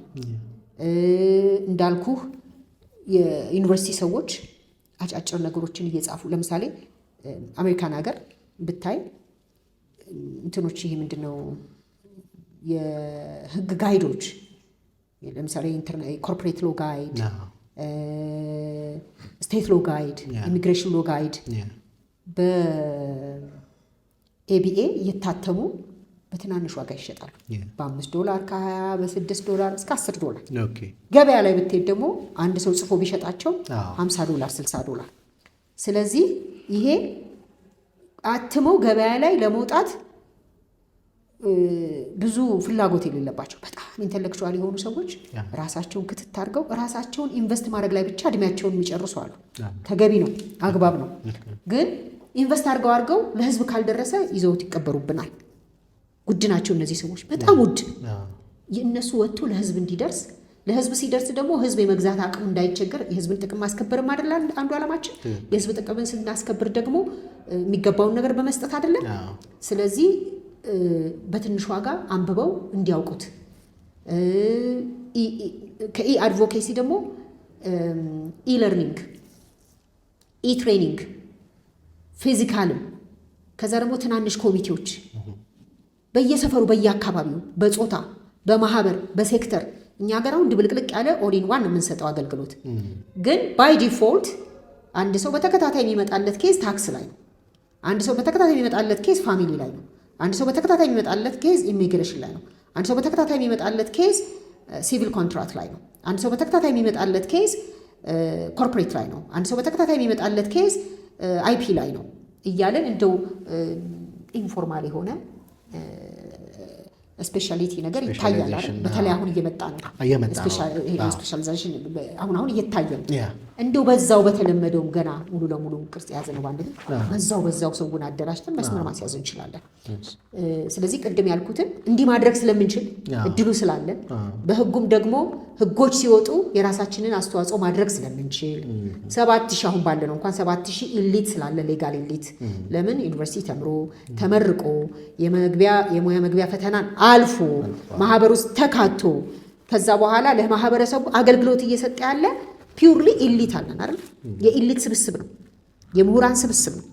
ይሄን የምሁራን ስብስብ ህጎች ሲወጡ በጋራ አጥንቶ መንግስት በፍትህ ሚኒስቴር ስር ብቻ ቮለንቲርስን ወይም ተከፋዮችን አደራጅቶ በሚቀርጸው ብቻ ሳይሆን 7000 ማህበረሰቡን የወከለ ወይም ደግሞ ክልሎችም ላይ ያሉትን ሙሉዎች ይሄ ማህበር እነሱንም አድሬስ ማድረግ ይችላል። ክልሎች ላይ በጣም አሉ። እነሱንም አድሬስ አድርጎ አጥንቶ ህግ ሊወጣ ሲል አዘጋጅቶ ስንጠራ መሳተፍ ብቻ አይደለም፣ በኮሚቴ አደራጅተን ለምሳሌ እንዳልኩ ታክስ ላይ ሲወጣ ታክስ ስፔሻሊቲ ያላቸው ሰዎች ከሌሎች ጋር ተናበው አጥንተን የሌሎችንም ሀገሮችና ባህሉንም አጥንተን ባህልንም መሰረት ያደርጋል አይደል ህግ ባህሉንም አጥንተን በዚህ መንገድ ኢምፕሊመንት ቢደረግ የሙከራ ጣቢያ ሳይኖረን ቀጥታ ተግባራዊ ሊሆን ይችላል የሚለውን ኦፈር ማድረግ ተሰናስሎ ማለት ይሄ ነው እንጂ የተቃወምን ትግል አይደለም የምንገባው። እንደው በቃ የማያሰራ ነገር አለ የማያስኬድ መስመር አለ ከተባለ ደግሞ በህግ አግባብ ጥያቄ አቅርበን ኮንፍረንት እናደርጋለን እኮ አይደል እንዴ ይለናል። አድቮኬሲ አይደል እንዴ አንዱ ስራችን። አንደኛው ጥያቄ እንዲያውም እሱ ነበር ቶታሊ ከሬጉሌሽን ሲስተሙ ከፍትህ ሚኒስቴር ጋር የነበረው ነገር ሊታች አልሆነም አይደለ? በአዋጁም ገና በፕሮሰስ ላይ ነን። ባይ ዘ ዌይ እንደው ሂስቶሪካሊ ካየ ነው ሂስቶሪካሊ ያለውን ነገር ሰብሰብ አድርጌ ላንሳልሽ ብዬ ነው ጥያቄዎቼን። ኢትዮጵያ ሎየር አሶሲዬሽን ነበር የመጀመሪያ የነበረው አይደለ? እሱም የራሱ ረጅም ጊዜ ቆጥሯል። ኦልሞስት አሁን ወደ 60 ዓመት እያስቆጠረ ነው። እና ሎየርስ አሶሲዬሽናችን ነበረ። ግን ምን ነበር የነበረው? ከይሄ ከፍትህ ሚኒስቴር ጋር የተወሰነ ጠበቆቹ ራሳችንን እናስተዳደር የሚል ጥያቄ አለን፣ ብቁ ነን እንላለን። እንዳልሽው 7000 ኤሊት አለን ብለን እናስባለን አይደለ? ያ 7000 ኤሊት ራሱን ማስተዳደር ይችላል አይችልም የራሱ ጥያቄ አለው። አሁን አንቺ ወደፊት የሚታይሽ ምንድን ነው?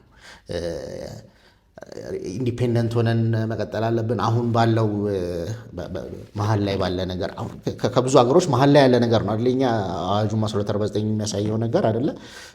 በሱ መቀጠል አለብን ወይስ ኢንዲፔንደንት ሆነን ወጥተን ራሳችንን እያስተዳደር መንግስትን ኢንፍሉዌንስ እያደረግን ያንን መቀጠል እንችላለን ወይ? አሁን ደግሞ ሰሞኑን በነበሩት ፕሮቪዥናል ፔሪዶች እንበላቸው እነዚህ 3 ዓመት 4 ዓመቶችን አይደለ? በዛስ መሀል ያየሻቸው ችግሮች ምንድን ናቸው? አሁን ባለው ሲስተም አይ ቲንክ አዋጁ ሪቪዥን ላይ ነው። ኢንተርቪው ተደርገን ነበረ በየቢሮችን ፍትህ ሚኒስቴርም እንትንም እያለ ፍትህ ሚኒስቴርስ ኦዲ ስቴክሆልደር ነው ወይ ያንን አዋጅ ለማሻሻል አሁን ባለው ጊዜ የጠበቆች ማህበር ውስጥ የራሱን ሚና ሊወጣ የሚገባበት አግባብ አልነበረም? አሁን ጊዜው አይደለም ወይ? እነዚህ ነገሮች ላይ እስቲ ሪፍሌክት አድርጊልኝ። በጣም ጥሩ። በሶስት ከፍዬ ላውራው። እሺ። የመጀመሪያውና ዋናው እኔ ኢንዲፔንደንት መሆን አለበት ብዬ አምናለሁ። ኢንዲፔንደንት መሆኑ ደግሞ እጅግ በጣም ለመንግስትም ለሙያ ማህበረሰብም ለህብረተሰቡም ይጠቅማል። ገለልተኛ ይሆናል ማለት ነው። እንደነገርኩ መጀመሪያ ላይ እኔ የፍትህና የህግ ማሻሻያ አማካሪ ጉባኤ አባል ነበርኩኝ። ለ3 ዓመት አገልግያለሁ። እኔ ባገለገልኩባቸው ጊዜዎች የጸረ ሽብር ህጉ ተከልሷል። 1249 ወጥቷል። የአስተዳደር መንግስት ህዝቡን የሚያስተዳድርበት ብዙ ሰዎች ይህን ህግ የሚረዱት የአስተዳደር ህግ ማለት መንግስት ህዝቡን የሚያስተዳድርበት ስነ ስርዓት ህግ ማለት ነው። ስለዚህ እሱም ህግ አለ፣ ሰዎችም እንዲያውቁት ፈልጋለሁ። አሜዚንግ ህግ ነው። ስለዚህ እሱም ወጥቷል። የንግድ ህጉ ተከልሷል። የሲቪል ሶሳይቲ ህጉ ተከልሷል። እንደገናም ደግሞ ምንድነው የኢንቨስትመንት ህጉን በዛን ወቅት ተከልሷል። ተያያዥ ስራዎች በጣም በርካታ ስራዎች ተሰርተዋል። ሂደቶችን ምን ይሁኑ የሚለውን ነገር ላይ ብዙ ተሰርቷል እና እኔም አንዷ ተሳታፊ ነበርኩና ድራፍቶችን ሪቪው አድርገናል። ሪቪው የተደረጉ ነገሮች ላይ የሌላ ሀገር ተሞክሮችን እያመጣን ባለሙያዎችን ከውጭ ሀገርም እየመጡ ቮለንቲርም እያደረጉ ማህበር ውስጥ የነበሩ ሰዎች ደግሞ የራሳቸውን ኤክስፖዠር ለምሳሌ አቶ ተደበበ ከጂዜድ ጋር በጣም ይሰራ ስለነበረ ሪሶርስ ሞቢላይዜሽን ላይ በደንብ ሰርቷል። አሁን ቅድም የምልህ መውጣው ተራራ የለኝም ሪሶርስ ሞቢላይዜሽን ላይ በደንብ እድሉ አለኝ ስልህ እንደነበረው እዛ ውስጥ የነበሩ ሰዎች የአሁን አመላካች ነው። በፈቃደኝነት ይሰራ ስለነበረ ሲኒየሮችም ጁኒየሮችም ነበሩ። ሪሶርሳቸውንም አምጥተው እዛ ላይ ያስቀምጡ ነበርና በአጭር ጊዜ ውስጥ ትልቅ ስራ እንዲሰራ ሆኗል። በዛው መካከል ይሄ ህግ ሲወጣ ስለነበርኩኝ ጀርመን ድረስ ሄደን አይተን ነበረ። የጀርመን ባር አሶሲዬሽን ኮምፕሊትሊ ዲፍረንት ነምበር 1 በፈቃደኝነት የተቋቋመ ነው፣ በአዋጅ ሳይሆን በፈቃደኝነት። ከዛ ደግሞ ፉል ሬጉላተሪ ባዲ ነው። በጣም ተጽዕኖ ፈጣሪ ነው፣ እጅግ በጣም ማለት ነው። ፖለቲካው ላይ ጭምር ተጽዕኖ ይፈጥራል። ግን ለሀገር ጥቅም ተጽዕኖ እኮ ጥሩ ነው። ግን ለሀገር ጥቅም፣ ለህዝብ ጥቅም፣ ለሙያው ማህበረሰብ ጥቅም፣ ለማህበሩ አባላት ጥቅም፣ ለማህበሩ ጥቅም፣ ለጋራ ጥቅም ከሆነ ተጽዕኖ ጥሩ ነው። ግን እኔ በልጥ ከሆነ ከባድ ነው። የፖለቲካ ግፊያ ከሆነ ከባድ ነው። መንግስትንም እድሉን ፈጥሮልህ መድረኩን አመቻችቶልህ ህግ ሰጥቶህ ስራ ሲልህ ባንተ ወደቅ ከሆነ እጅግ አስቸጋሪ ነው።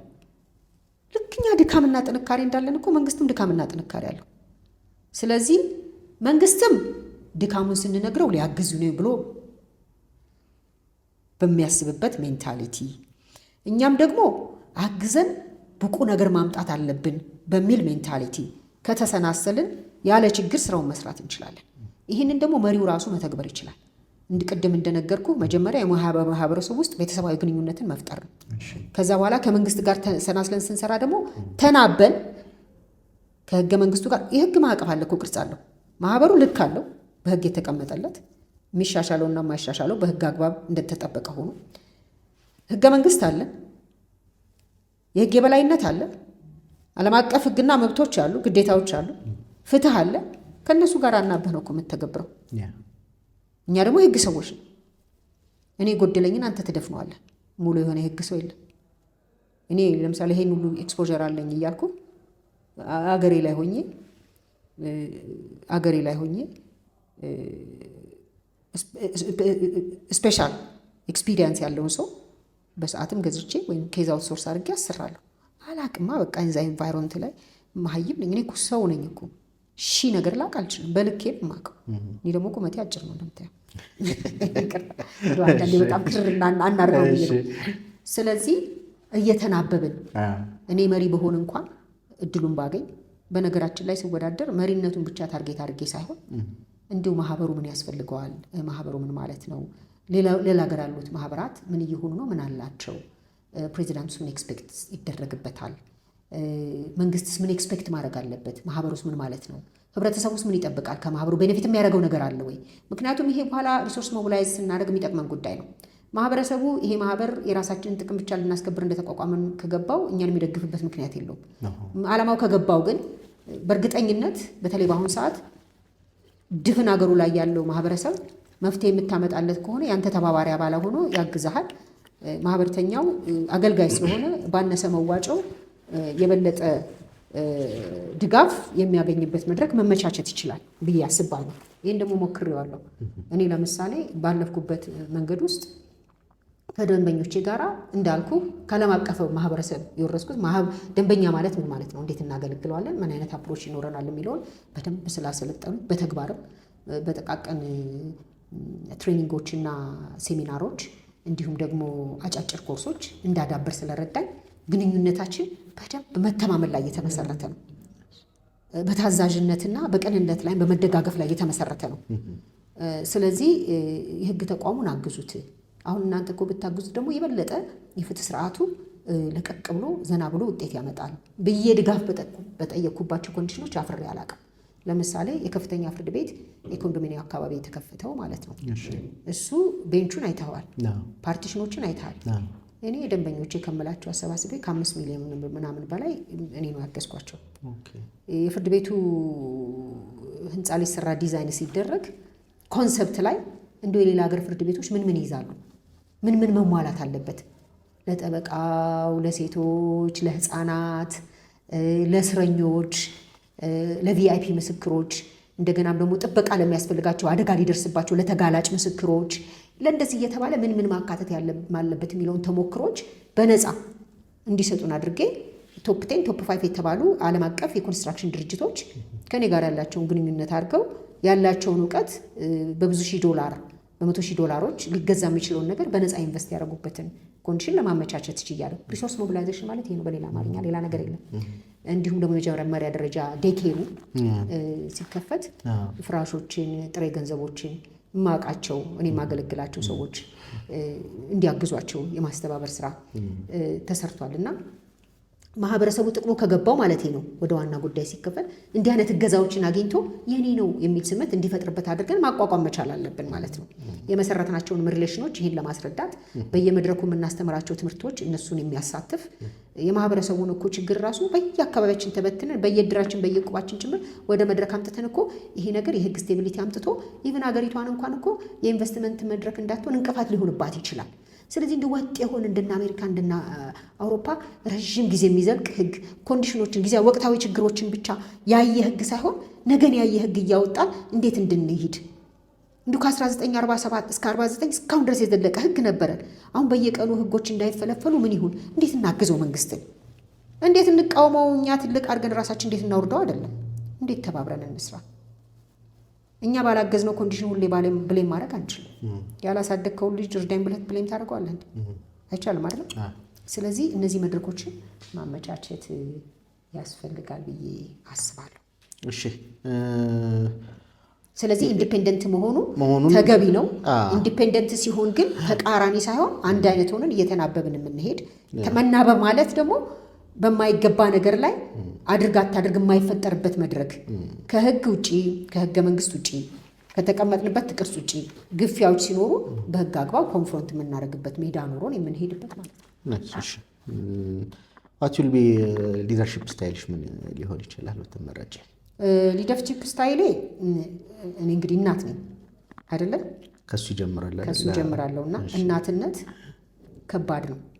ማነጽ፣ መምከር፣ መቆርቆር፣ ማሳደግ፣ ማስተማር፣ መምከር፣ ፍቅርን ማካፈል፣ ዲሲፕሊን እንዲኖረው ማድረግ፣ መቅጣት። እናቶች እኮ ናቸው በደንብ የሚቆናጠጡት፣ ግን የፍቅር ቁንጥጫ ነው። ከዛ በኋላ ደግሞ ተጎድቶ ታሞ እንዲቀር ሳይሆን የሚማርበትን መድረክ ዲቴል ኦሬንትድ ነን፣ አቃፊ ነን። ስለዚህ መሪነት አባትነትና እናትነት ማለት ነው። ፍቅር ይሰጣል፣ ያበላል፣ ያጠጣል፣ ያስተምራል፣ ይደግፋል፣ ያንጻል፣ ይቀጣል፣ ይመክራል፣ በስኬትህ ይደሰታል። በማሳድገው ልጅ ስኬት የምደሰት ካልሆንኩ ኢጎ የሚፈጥርብኝ ከሆነ ጭራሽ እናት አይደለሁም። ስለዚህ በዚህ ስሜት ነው መምራት አለብኝ ብዬ የማስበውና ሶፍት ሊደርሺፕም እንደን ደግሞ ሃርድ ሊደርሺፕም ያስፈልጋል። በተደባለቀ ግን በመመካከር ላይ የተመሰረተ ሚስጥር በመገላለጥ ላይ የተመሰረተ ገበናን በመደበቅ ላይ የተመሰረተ አንዱን ለአንዱ አሳልፎ አለመስጠት ላይ የተመሰረተ ሚስጥር ጠባቂነት ላይ መሰረት ያደረገ ለሌሎች ሞዴል እናት ልጇ በቃ የዓለም ገዢ ቢሆንላት ደስ ይላታል አይደል? የምትመራው ተቋም ከሁሉም ተቋም መሪ ሆኖ እንዲወጣ የማድረግ ኃላፊነት አለብኝ ብዬ በሚያምን መንፈስ እኔ እናት ስሆን ካገኘሁት እውቀትና ልማድ ባሻገር በእኔ ጫማ ውስጥ ደግብዬ ሳይሆን የተሻለ ኤክስፖዠር እንዲኖረኝ ስቲል የመማር ስቲል የመልመድ ስቲል ልጄ ከኔ ቀድሞ እንዲሄድ ከሆነ በመበላለጥ ወደ ኋላ እንዳላስቀረው ወደ እሱ ለመድረስ ከፊት ያለው ነው የሚቀድመኝ። ስፔሻሊ ኒው ጄኔሬሽን ኒው ጄኔሬሽን አይደለ ነገውን የሚረከበው። ስለዚህ እነሱ ላይ ኢንቨስት ስናደርግ ደግሞ በእነሱ ልክ የሚያስሮጠንን ኢነርጂ፣ እውቀት፣ ልምድ እያዳበርን በፍቅር ተያይዘን የምንሄድበትን መድረክ አመቻችቼ እመራለሁ በሚል እሳቤ ነው እየተነሳሁት። ወቅታዊ ጉዳይ ስለሆነና የጠበቃው አሁን የህልውና ጉዳይ ስለሆነ የታክስን ጉዳይ አለማንሳት ተገቢ አይሆንም። የተወሰኑ ግለሰብ ጠበቆችም ወደ ፍርድ ቤት ጉዳዩን አድርሰውት በእነሱ ልክ የታገደ ነገርም አለ፣ ሰምተሻል ብዬ አስባለሁ። ግን አንዳንዶች ማህበሩ ላይ ቅሬታ የሚያቀርቡት ምንድን ነው? ማህበሩ እንደ ማህበር ሊሄድበት ይገባ ነበረ። የሙያ ማህበር ነው፣ ተቆጣጣሪ አይደለም። ስለዚህ ይሄንን አንድ ሊያደርጉት ኮሚቴ ተቋቁሞ ነበረ። ያን ያክል ራን አላደረገም እና ብትመረጭ የዚህን የታክስ ጉዳይ ምን ታደርሿለሽ? 3 ጥያቄ ነው ያነሳህልኝ። በዚህ ውስጥ እኔ ስተረጉመው አንደኛ ማህበሩ ተቆጣጣሪ አይደለም የሙያ ማህበር ነው የሚሉ ሰዎች አሉ። ስለዚህ ተቆጣጣሪ ነው አይደለም የሚለው መመለስ ይጠበቅብናል። ሁለተኛ ማህበሩ መክሰስ ነበረበት አልነበረበትም የሚል ጥያቄ አንስተዋል፣ መመለስ ይኖርብኛል። ኤንደን ደግሞ የታክሱን ጉዳይ ምን ታደርጊዋለሽ? ከሷል ወቅታዊ ጉዳይ ነው እንዴት ታይዋለሽ የሚለውን ነገር መመለስ ይኖርብኛል። ከዛ በኋላ የህልውና ጉዳይም ነው አይ ነው። ከዛ ደግሞ ታክስ መክፈል ተገቢ ነው አይደለም የሚለውም ተያያዥ ነው የሚነሳ ነው ማለት ነው። በጣም ጥሩ ጥያቄ። የመጀመሪያው ማህበሩ ተቆጣጣሪ አይደለም የሚለው የማህበሩ እንደው ከስፒሪት ኦፍ ሎ ልነሳ፣ ከህጉ ብቻ ሳይሆን እኛ ጋር ከወጣው ከ1249 ሳይሆን ከጀነራል ስፒሪት ኦፍ ሎ ፎር ባር አሶሲዬሽን በዓለም አቀፍ ደረጃ መሰረታዊ የሚባሉ ፕሪንሲፕሎች ምንድን ናቸው? 3 ናቸው። ባለፈውም አንድ ኢንተርቪው ላይ አንስቼዋለሁ። አንዱ ሙያውን መቆጣጠር፣ ሙያተኛውን እንኳን አይደለም የሚለው ሙያውን ራሱን ሙያውን ሲቆጣጠረው ነው ሙያተኛውን የሚያገኘው። በሙያ ውስጥ ነው ሙያተኛውን የሚያገኘው እንጂ ሙያተኛውን አይደለም የሚቆጣጠረው፣ ሙያውን ነው የሚቆጣጠረው። እንዴት ነው ሙያውን የሚቆጣጠረው የሚለውን ቅድም ስለዘረዘር ነው አልመለስበትም። ሁለተኛው የማህበረሰቡን ጥቅም ያስከብራል ብሎ ጽፎ የማህበረሰቡን የሙያ ማህበረሰቡንም ሌላውንም የሙያ አይደለም እኮ ማህበረሰቡን ትልቅ ኃላፊነት ነው። ሶስተኛው የአባሉን ፍላጎት ያገለግላል ነው የሚለው። ያስከብራልና ያገለግላል ይለያያሉ። This is the spirit of law for bar associations all over the world. We are the one in it, right? ስለዚህ ይሄ ከሆነ እንዴት ኢንተርፕሬት እናድርገው የሚለው ላይ መነሳት አለብን። አይቆጣጠርም ልንል አንችልም። ሬጉላቶሪ ባዲ ነው፣ ስታቹቶሪ ነው። ኦፍ ኮርስ የስ ልጅም ስለሆነ መቼም ህፃን ልጅ ስትወልደው ትቆጣጠረዋለህ አይደል? እኛ በመጀመሪያ ህጉ ሲረቀቅ እንደው ኢንዲፔንደንት መሆን አለበት በሚል እሳቤ ነበር ድራፍት አድርገ ነው። የጀርመኖችንም ተሞክሮ በጣም ምርጥ ተሞክሮ ስለሆነ ይዘን መተን እንደው ኢምፕሊመንት ይደረግ ብለንም አቅርበን ነበረ። ከዛ በኋላም ሌሎችም እንደዚሁ ኢሊቶች ተወያይተውበት በወቅቱ ጠቅላይ አቃቤ ሕግ የነበረው አሁን የፍትህ ሚኒስቴር የሆነው እሱም ኢንቮልቭ አድርጎበት ከኛ በኋላ ደግሞ የተረከበው አካል አሁን የወጣው ህግ እንዲወጣና እንደው ፐርሺያሊ ለ2 ዓመት ፍትህ ቢሮም እያየው አዲስ ስለሆነ መንግስትም ስጋት አለው። ህፃን አይደል ማህበሩ፣ ማህበሩም ደግሞ ፍላጎት አለው። በሁለቱ መጠራጠስ መካከል ተያይዞ የሄደበት ሁኔታ አለ። ጥሩ ነው ለኛ እኮ፣ ምክንያቱም መንግስትም እንዲያግዘን እንድንጎዳም እንድንጠቀምም ችግሮችን እንድናይም አድርጎናል። ኦኬ። ስለዚህ ተቆጣጣሪ አይደለም፣ ተቆጣጣሪ ነው። ተቆጣጣሪ ቢሆንም ግን የማህበረሰብን ጥቅም ያስከብራል። በማህበረሰብ ውስጥ ደግሞ የሙያ ማህበረሰብ አለ። ስለዚህ ጥቅም የማስከበር ኃላፊነትም አለበት። ሶስተኛው ላይ ደግሞ የአባላቱን ፍላጎት ያገለግላል። እንዴት ያገለግላል? ሁለተኛ ህጉ ላይ በምን አይነት መንገድ ነው አድቮኬሲውን እንዲሰራ መንገድ የተመቻቸለት የሚለውንም ማየት ያስፈልጋል። አንዱ እና ዋነኛው ህጎች ሲወጡ ፓርቲሲፔት በማድረግ ነው። ስለዚህ የታክስ ህጎችን ማህበሩ ከመቋቋሙ በፊት ይወጡ፣ ማህበሩ ከተቋቋመ በኋላ የወጡ ህጎች አሉ። ግን መመሪያዎች ሲወጡ ግን አካታች መድረኮች አልተፈጠሩም ብዬ አስባለሁ። እሱን ቻሌንጅ ማድረግ ያስፈልጋል። መመሪያዎቹንና ያልተሳተፍንባቸው ይቅርታ አድርግልኝ 90%ን አውቀዋለሁ፣ ያላወቅኳቸው ግን አሉ። ምክንያቱም ቶሎ ቶሎ ትራቨል አደርጋለሁ፣ እድሎችንም አላገኝበት አጋጣሚ ያለኝ። ለምሳሌ ቻይና ሄጄ 15 ቀን የምቀመጥ ከሆነ ቴሌግራም የማግኘት እድል የለኝም፣ ስለማይጠቀሙ ፕላትፎርሙ ስለሌላቸው። ዋትሳፕ የማግኘት እድል የለኝም፣ ዊቻት እኛ ሀገር የሚጠቀም የለም። ስለዚህ ብዙ መረጃዎች ያመልጡኛል ከማህበሩ መከታተላቸው። ኢሜይል ገና ደግሞ በኢሜይል ቀጥታ የምናገኘው ስለሌለን ማለት ነው። ዱባይ የሚሄድ ከሆነ እንደዚሁ የሚያመልጡኝ አሉ። በየሀገሩ ፕላትፎርሞቹ እንዲያመልጡኝ የሚያደርጉ ዱባይ እንኳን በተሻለ መጠን አትሊስት ጽሁፎቹ ይደርሱኛል። ፍላይት ላይ ሆኜ ደክሞኝም ስራ ውስጥ ተጠምጄም እማላያቸው ነገሮች እንደተጠበቁ ሆነው ግን 90 እና 80%ን አየዋለሁ። ሳላየው ያለፍኩት እንደተጠበቀ ሆኖ ነገር ግን ባየኋቸው ኮንዲሽኖች ኢንቮልቭ ያደረገባቸው አሉ። ግን ምናልባት መመሪያዎቹ ሲወጡ ተሳትፏል አልተሳተፈም የሚለውን ላለው ማህበር ልተውና አልተሳተፈም ከሆነ ኮንፍሮንት ማድረግ ነበረበት። ዋይ ኢዝ ሚ ለማህበረሰቡን ጥቅም አስከብራለሁ። እኔ ደግሞ የማህበረሰቡ አካል ነኝ። ስለዚህ እኔ ያልተሳተፍኩበት መመሪያ ለምን ታወጣለህ? ስለዚህ መመሪያህን ከልሰው። ቢኮዝ አንተ ያወጣኸው ህግ እኔን ይዞኛል። ስለዚህ ተሰናስሎ ይሰራል ብለናል ከመንግስት አካላት ጋር ዳይሬክት ሊሄደን ኮንፍሮንት ማድረግ አለብን። ኮንፍሮንት የምታደርግበት መድረክ ይለያል ማለት ነው። ሶ ካላካተተኝና ካላስተናገደኝ ከሆነ ተደርጎ ከሆነ ማለት ነው ካላስተናገደኝና ካላካተተኝ ደግሞ የሚገዛን ህግ አለን እንጠይቃለን። ምክንያቱም ህግ የተቀመጠው እኮ ሁላችንም ሊገዛ ነው። መንግስትም የሚያስተዳድርበት ስነስርዓት አለው። መንግስትም በህግ ይገዛል ማለት ነው። ንጉስን እየተጫወትን አይደለም።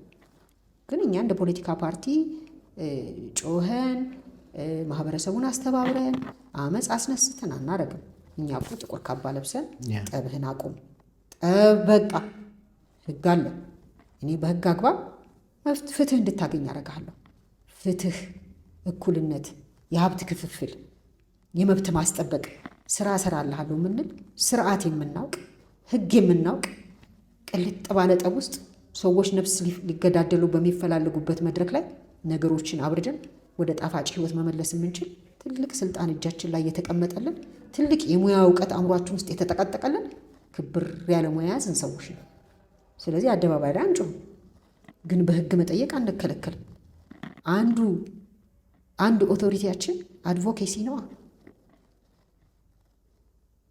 ስለዚህ መልስ ይሄ ነው። ሶስተኛ ጠየካት ጥያቄ አለች እዚቹ ላይ ምን ጠይቀህ ነበረ? ልክ ነው ወይ ልክ አይደለም ወይ የሚለው ማለት ነው። ፍርድ ቤት ይመልሰዋል ክስ ላይ ስለሄደ። ግን እንደ ማህበር አልሄደም። አክቹሊ በግለሰቦች ደረጃ ነው የሄደው። እንደምንም ቢሆን ዝርዝር ውስጥ አልገባም። እንደምንም ቢሆን ዝርዝር ውስጥ እንደ ማህበር ነው ህግ ይዞታል። እንደ ማህበርማ መለስኩልህ እኮ አድቮኬት ማለት እንደሆነ መለስኩልህ ማለት ሂደቶችን አይቼ፣ ግን ሁኔታዎች ይወስኑታል። ዋናው ዓላማችን ሳይፈጠር መጠበቅ ነው። ልክ እንደነ አሜሪካ፣ እንደነ ኤቢኤ፣ እንደነ ጀርመን፣ እንደነ ቻይና አሁን በጣም ኮንሰርቫቲቭ ናቸው አይደል እንዴ? ኮንሰርቫቲቭ ሆኖ ግን ማድረግ የሚችሉባቸው እድሎች አሏቸው። አወቃቀሮችም ልምዶቻቸውም ለህግ ያላቸው ክብርም ትልቅ ነው። በተለይ አሁን መንግስት ደግሞ በጣም ኢንቮልቭ አድርጎ እያገዛቸው ነው። ኢንተርናሽናሊ እንዲገቡ ፈንድ ሁሉ እያደረጋቸው ነው። በግሩፕ አደራጅቷቸዋል። እነሱ ጋር አሁን በየቦታው ፍርሞች አሉ። ከዛ በኋላ ደግሞ ኦል ቻይና የሚባል ፈርም አለ። ከዛ ደግሞ በቤልት ኤንድ ሮድ ስር ባለፈው እንደውም እኔና ጠበቆች ማህበር ፕሬዚዳንቱ በአንድ ግጥምጥሞች ተገናኝተናል። እና ለእነሱ ደግሞ ለኢንተርናሽናል ሎየርስ ደግሞ የሚዘጋጅ ሌላ አሶሴሽን አለ።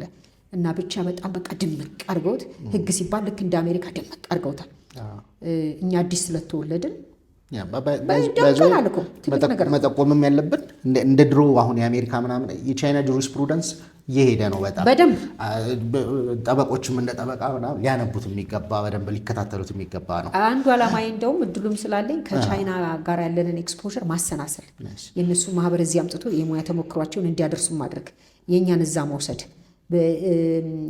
እንደገና ደግሞ በበየነ መረብ እንድንገናኝ ማድረግ ዋን ቱ ዋን ነው እና ስለተነሳ ነው። እሺ ወደ ከዛ ወደ ባቱ ስመጣ ጠበቃ ግብር መክፈል አለበት የለም? መክፈል አለበት። ሁለት ነገር ነው አሁን የሚታየኝ።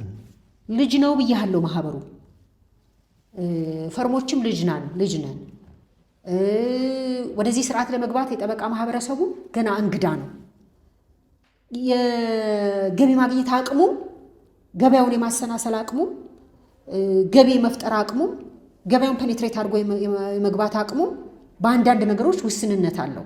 ባለማወቅ አይደለም፣ ባይዘወይ ሲስተሙ ነው። ሲስተሙ ኢትሰልፍ ማለት አንዳንድ ሀገር ላይ ለምሳሌ እንደ አሜሪካን ሀገር ቤት ሲሸጥ ክሎዚንግ የሚባል ስርዓት አለ። ክሎዚንግ ላይ ጠበቃ መያዝ ማንዳቶሪ ነው። አንድ የገበያ በር ነው አይደል? ይሄ ማለት ሙያው ተከበረ ማለት ነው። መንግስትም ደግሞ ከሄደክ ተረፈ ብሌም የሚያደርገው አካል አለው። ሰዎቹን እያሳደደ ከሚቀጣ ሪስፖንሲቢሊቲውን የወሰደ የህግ አካል አለ። ጥቅም አለው አይደል? ተሰናሰለ የሚባለው እዚህ ጋር ነው። ልክ እንደሱ እኛ በር ያንን ለማምጣት የሚያስችል ሲስተሙ ገና አልተፈጠረም። ማህበሩም ልጅ ስለሆነ እኛም ገና ስለሆነ ወደዚህ ነገር እየገባን የመጣ ነው። አሁን ያለውም ሲስተም የፖሊሲ ለውጡ ለህግ ማህበረሰቡ እየተሰጠ ያለው አቴንሽን ከ1249 በኋላ ያለው ስፒሪት፣ ኤክስፖዠሩ፣ ኢምፕሊሜንቴሽኑ፣ ፕራክቲሱ የተለየ ስለሆነ ገና እንግዳ ነን። እሱ ወደ መስመር መጥቶ መስመር ውስጥ ሲገባ ጠበቃው ማግባት መመዝገቡና አለመመዝገቡ ሳይሆን ግብር መጣሉና አለመጣሉ ሳይሆን ግብር አለመከፈል ኮንሰርኑ እንዲሆን ሆኖ ይቆማል ማለት ነው። እሱ ጋር እስኪደርስ ድረስ ግን ልክ በደረሰ ልክ ገምቶ አሁን ያለውን ነገር እንዲወድቅበት ያደረገው ተቋም ደግሞ እንዴት አድርጎ ነገሮችን ያስተካክልልናል? እንዴት አድርጎ ይረዳናል? እኛ ታክስ አንከፍልም አይደለም ጠበቃ ማህበረሰቡ ያለው ግን አሁን ያለንበትን ደረጃ አልተረዳችሁንም። ስለዚህ የተወሰነ ጊዜ ስጡንና ያንን ቅርጽ እንድንይዝ እርዱን፣ እንተባበርና እዛ ቅርጽ ላይ እንምጣ። ማህበራችንም እኮ እየጠነከረ ነው። እንደ 3 ዓመት የግንባታ ስራ ሲሰራ ቆየ። ኢንተርናሽናል ውስጥ አባል ሲሆን ሲያደራጅ የተሰሩት ተሰርተው ያልተሰሩት አልተሰሩም ሆነው እንደ ቆየ። ከአሁን በኋላ ደግሞ አሁን እኛም ችግሮቻችንን አይተናል። አሁን ደግሞ እንደ በጋራ ለመስራት እየተነሳን ያለንበትም ሰዓት ነው። ስለዚህ የተወሰነ ጊዜ ስጡንና መጀመሪያ እኛ ራሳችን ጠበቃው እንደ ጠበቃ ሙያውን አገልግሎትም ሰጥቶ ራሱን ደግሞ አቅሙን አጎልብቶ አሁን የተጣለበት ደረጃ ድረስ መድረስ እስኪችል ድረስ ተረዱን። በሴክተር አትፈርጁን። መክፈል የሚችልም እኮ አለ። ለምሳሌ ረጅም ዓመት እየከፈልኩ ነው። መክፈል የሚችልም አለ። ግን በሴክተር አትፈርጁን። በአቅማችን ፈርጁን ለጊዜው። ከዛ እዛ የሚፈለገው መስመር ውስጥ ከገባን በኋላ በሴክተርን ብትፈርጁን ችግር አይደለም እያለ ነው እኮ እንጂ እየተቃወመ አይደለም። የህግ ሰው ሆኖ ህግን እያፈረሰ አይደለም። በዚህ አግባብ ብናየው። እሺ፣ እናመሰግናለን መሰረት። እንግዲህ ከጠበቆች ማህበር ፕሬዚዳንታል እጩዎች መካከል ከ5ቱ ወይዘሮ መሰረትን አቅርበናቸው ሀሳባቸውን ገልጸውልናል። መልካም እድል እንመኛለን። ቢመረጡ ደግሞ እንደዚሁ ከተመረጡ በኋላ ይሄን ያወራናቸውን ነገሮች ልክ መጀመሪያ አካባቢ ኮንፍሪም እንዲያደርጉልን ለተመሳሳይ ኢንተርቪው ቃል እንዲገቡልን እንጠይቆታለን። ደስ ይለኛል። እንደነገርኩህ ነው። ቮቱ አይቻለሁ። ተወዳዳሪዎችም ሁሉም ጥሩ ነገር የራሱ የሆነ ኳሊቲ መቆርቆር ያለው ሰው ነው። ድምፁ ለማንም ይሁን ለማንም እነዚህን ነገሮች ለማህበረሰቡ እንዲገቡ የምናደርግበት መድረክ መመቻቸቱ ለእኔ ጥሩ ነው። ቮቱ ላይ ራሱ የመራጩ ፍላጎት ስለሆነ እኔ ነኝ የሚል ስሜት የለኝም፣ እንዲኖረኝም አልፈልግም።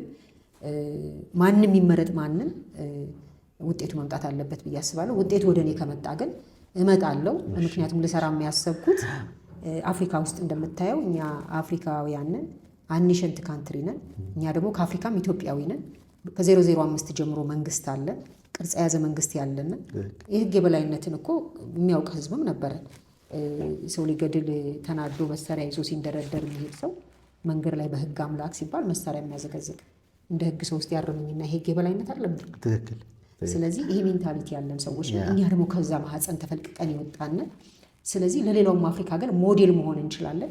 ስለዚህ አፍሪካችን፣ ኮንቲኔንቱ፣ አህጉራችን፣ ኢትዮጵያችንም ይሄ ሁሉ ማይን ያልተደረገ እውቀት ያለው ኤክስፖዠር ያለው ትንሽ ነገር ቢገፋ ጥሶ መውጣት የሚችል እዚህ ታፈነ ኃይል አዳዲስ ጄኔሬሽን አዳዲስ ጉልበት ያለው ባለሙያ የያዘች ሀገር ትንሽ ነገር ተደግፎ ከሀገራችን ትልልቅ ሎየሮች ልክ እንደነ ካናዳ፣ ልክ እንደነ አውስትራሊያ፣ ልክ እንደነ ብሪቲሽ፣ ልክ እንደነ ጀርመን የህግ ሜዳ ሆና የህግ ባለሙያዎቿ በዓለም መድረክ የሚሸጡላት ከመሆንም አልፋ እሷ ከውጭ የምትገዛበት ዘመን አፍሪካም ከውጭ የምትገዛበት ዘመን የሚያከትም እንዲሆን አድርገን መስራት እንችላለን የሚል እምነት ይዤን የተነሳ ነው። እንተገብረዋለን። ምክንያቱም እኔ በፈርሙ እንኳን እያየሁት ነው። ፈርሙ ማኩታ ይባላል። ማኩታ ባይዘው ኤም ስላለው ሰዎች አብሬቬሽን ይመስላቸዋል፣ ግን አይደለም። እኔ ስሜንም አልተጠቀምኩም። 15 ዓመት ሰርቻለሁ። ብዙ ጊዜ ዓለምም ላይ የተለመደው ስሙን ይዞ ደንበኛው በዛው እንዲከተለው ነው የተደረገው። ከዜሮ ነው የጀመርኩት፣ ምክንያቱም እስከሰራው ድረስ የሚመጣ ነገር አይቀርም ብዬ ስለማምን ማለት ነው። ማኩታ ማለት በከሳቴ ብርሃን ዲክሽነሪ ላይ ተስፋ፣ ቃል ኪዳን፣ አለኝታ ማለት ነው። አማርኛ ነው። ስለዚህ እኔ አፍሪካ ላይ ስዋሂልኛም ድሮ ነበረ። ስዋሂልኛ ሳይሆን አፍሪካ ውስጥ ማኩታ ሪቮሉሽን የሚባል ነበረ። አይ ቲንክ እኛም ከዛ የቀዳነው ነው ይመስለኛል። እና ሪቮሉሽነሪ የሚለው ቃልም ስለገባኝ ነው። እና ብዙ ጊዜ ፈርሞች፣ የህግ ፈርሞች የነጭና የወንድ ናቸው ነው የሚባለው። ባይ ዘ ወይ የነጭና የወንድ ናቸው ነው የሚባለው። እኔ ደግሞ የሴትም የጥቁርም የሁላችንም ይሆናል የሚል አቋም ነው ያለኝ። በአሁኑ ሰዓት ወደ 17 አፍሪካ ሀገር መዳረሻዬን አድርጌያለሁ አብረን ለመስራት። ይህንንም አይዲያ ሼር ያረኳቸው ሰዎች ልክ ነው። ከአፍሪካ ብዙ ገበያ አለ። ትልልቅ ፈርሞች ግን ከሌላ ኮንቲኔንት ናቸው። እኛ የህግ ጀማሪ ጥንታዊ ሀገር ነን። ኮሎናይዝ የተደረግንባቸውን ነገሮች የከደኑት ነገር እንዳለ ሆኖ፣ ስለዚህ ማንነታችንን በትራችንን እናነሳለን። የእኛን ለእኛ እነሱ ወደ ደረሱበት መድረስ እንችላለን የሚለው ሪቮሉሽነሪ በጣም እየሰራ ስለሆነ በማህበር ቢታገዝ ደግሞ የበለጠ መስራት ይችላል ብዬ አስባለሁ። ለምሳሌ አሁን ቻይናዎች አፍሪካ ውስጥ በጣም እየገቡ ነው አይደለም? ያለ ቋንቋ ያለ ባህል መለማመድ ያለ ህግ ይገባሉ። ይህንን ለማስቀረት በማሰብ አንጻር ሸንጀን ላይ ሸንጀን ማኩታ የሚባል ኢንተርናሽናል ኦፊስ ተከፍቷል። ብዙዎችን ትሬኒንግ እንሰጣለን። ወደሚሄዱበት ሀገር ህጎቹን እንዲያውቁ እናደርጋለን። ከዛ ሲሄዱ ደግሞ ሌላ አፍሪካ ሀገር ያሉ ሰዎች ሙያውን እንዲያገለግሏቸው የቻይናን ካልቸር የቻይናን ባህል እያሰለጠንን ስራውን እንሰጣቸዋለን። ይሄ መሰናሰል ፈርሙንም ኢምፕሊመንት ብናደርገው ትልቅ ደረጃ ላይ ይደርሳል ብዬ ስለማስብ እንደው ተበርጬ ድምፁን ማገኝ ከሆነ ኢንተርቪውን ብቻ አይደለም፣ አንተን ለማስደሰት ብቻም አይደለም፣ ግን ኮሚትመንቴንም ኃላፊነቴንም በማውራው ቃል የሚያዝ እንደሆን የማውራውን ተግብሬ እንድገኝ፣ ግን ማህበርተኛው በሙሉ የሚያግዘኝ ከሆነ ይሄ ማህበር የሁላችንም ነው፣ የኔ ሊሆን አይችልም። የእያንዳንዳችን በባለቤትነት የምንተጋገዝ ከሆነ ሰዓታችንን እውቀታችንን ኢንቨስት የምናደርግ ከሆነ ውጤታማ እንሆናለን ብዬ የማስብበት ስለሆነ ድሉን ካገኘው ለኢንተርቪው ብቻ ሳይሆን ታዛዥነት ነው ብያለሁ። አንተም የማህበሩ አባል ነህ። አላማዬ ደግሞ የማህበሩን ፍላጎት ማገልገል ነው። የአንተ ፍላጎት መጠየቅ ከሆነ በማገልገል እሳቤ ግዴታዬም ስለሆነ ጭምር እመጣለሁ ማለት ነው።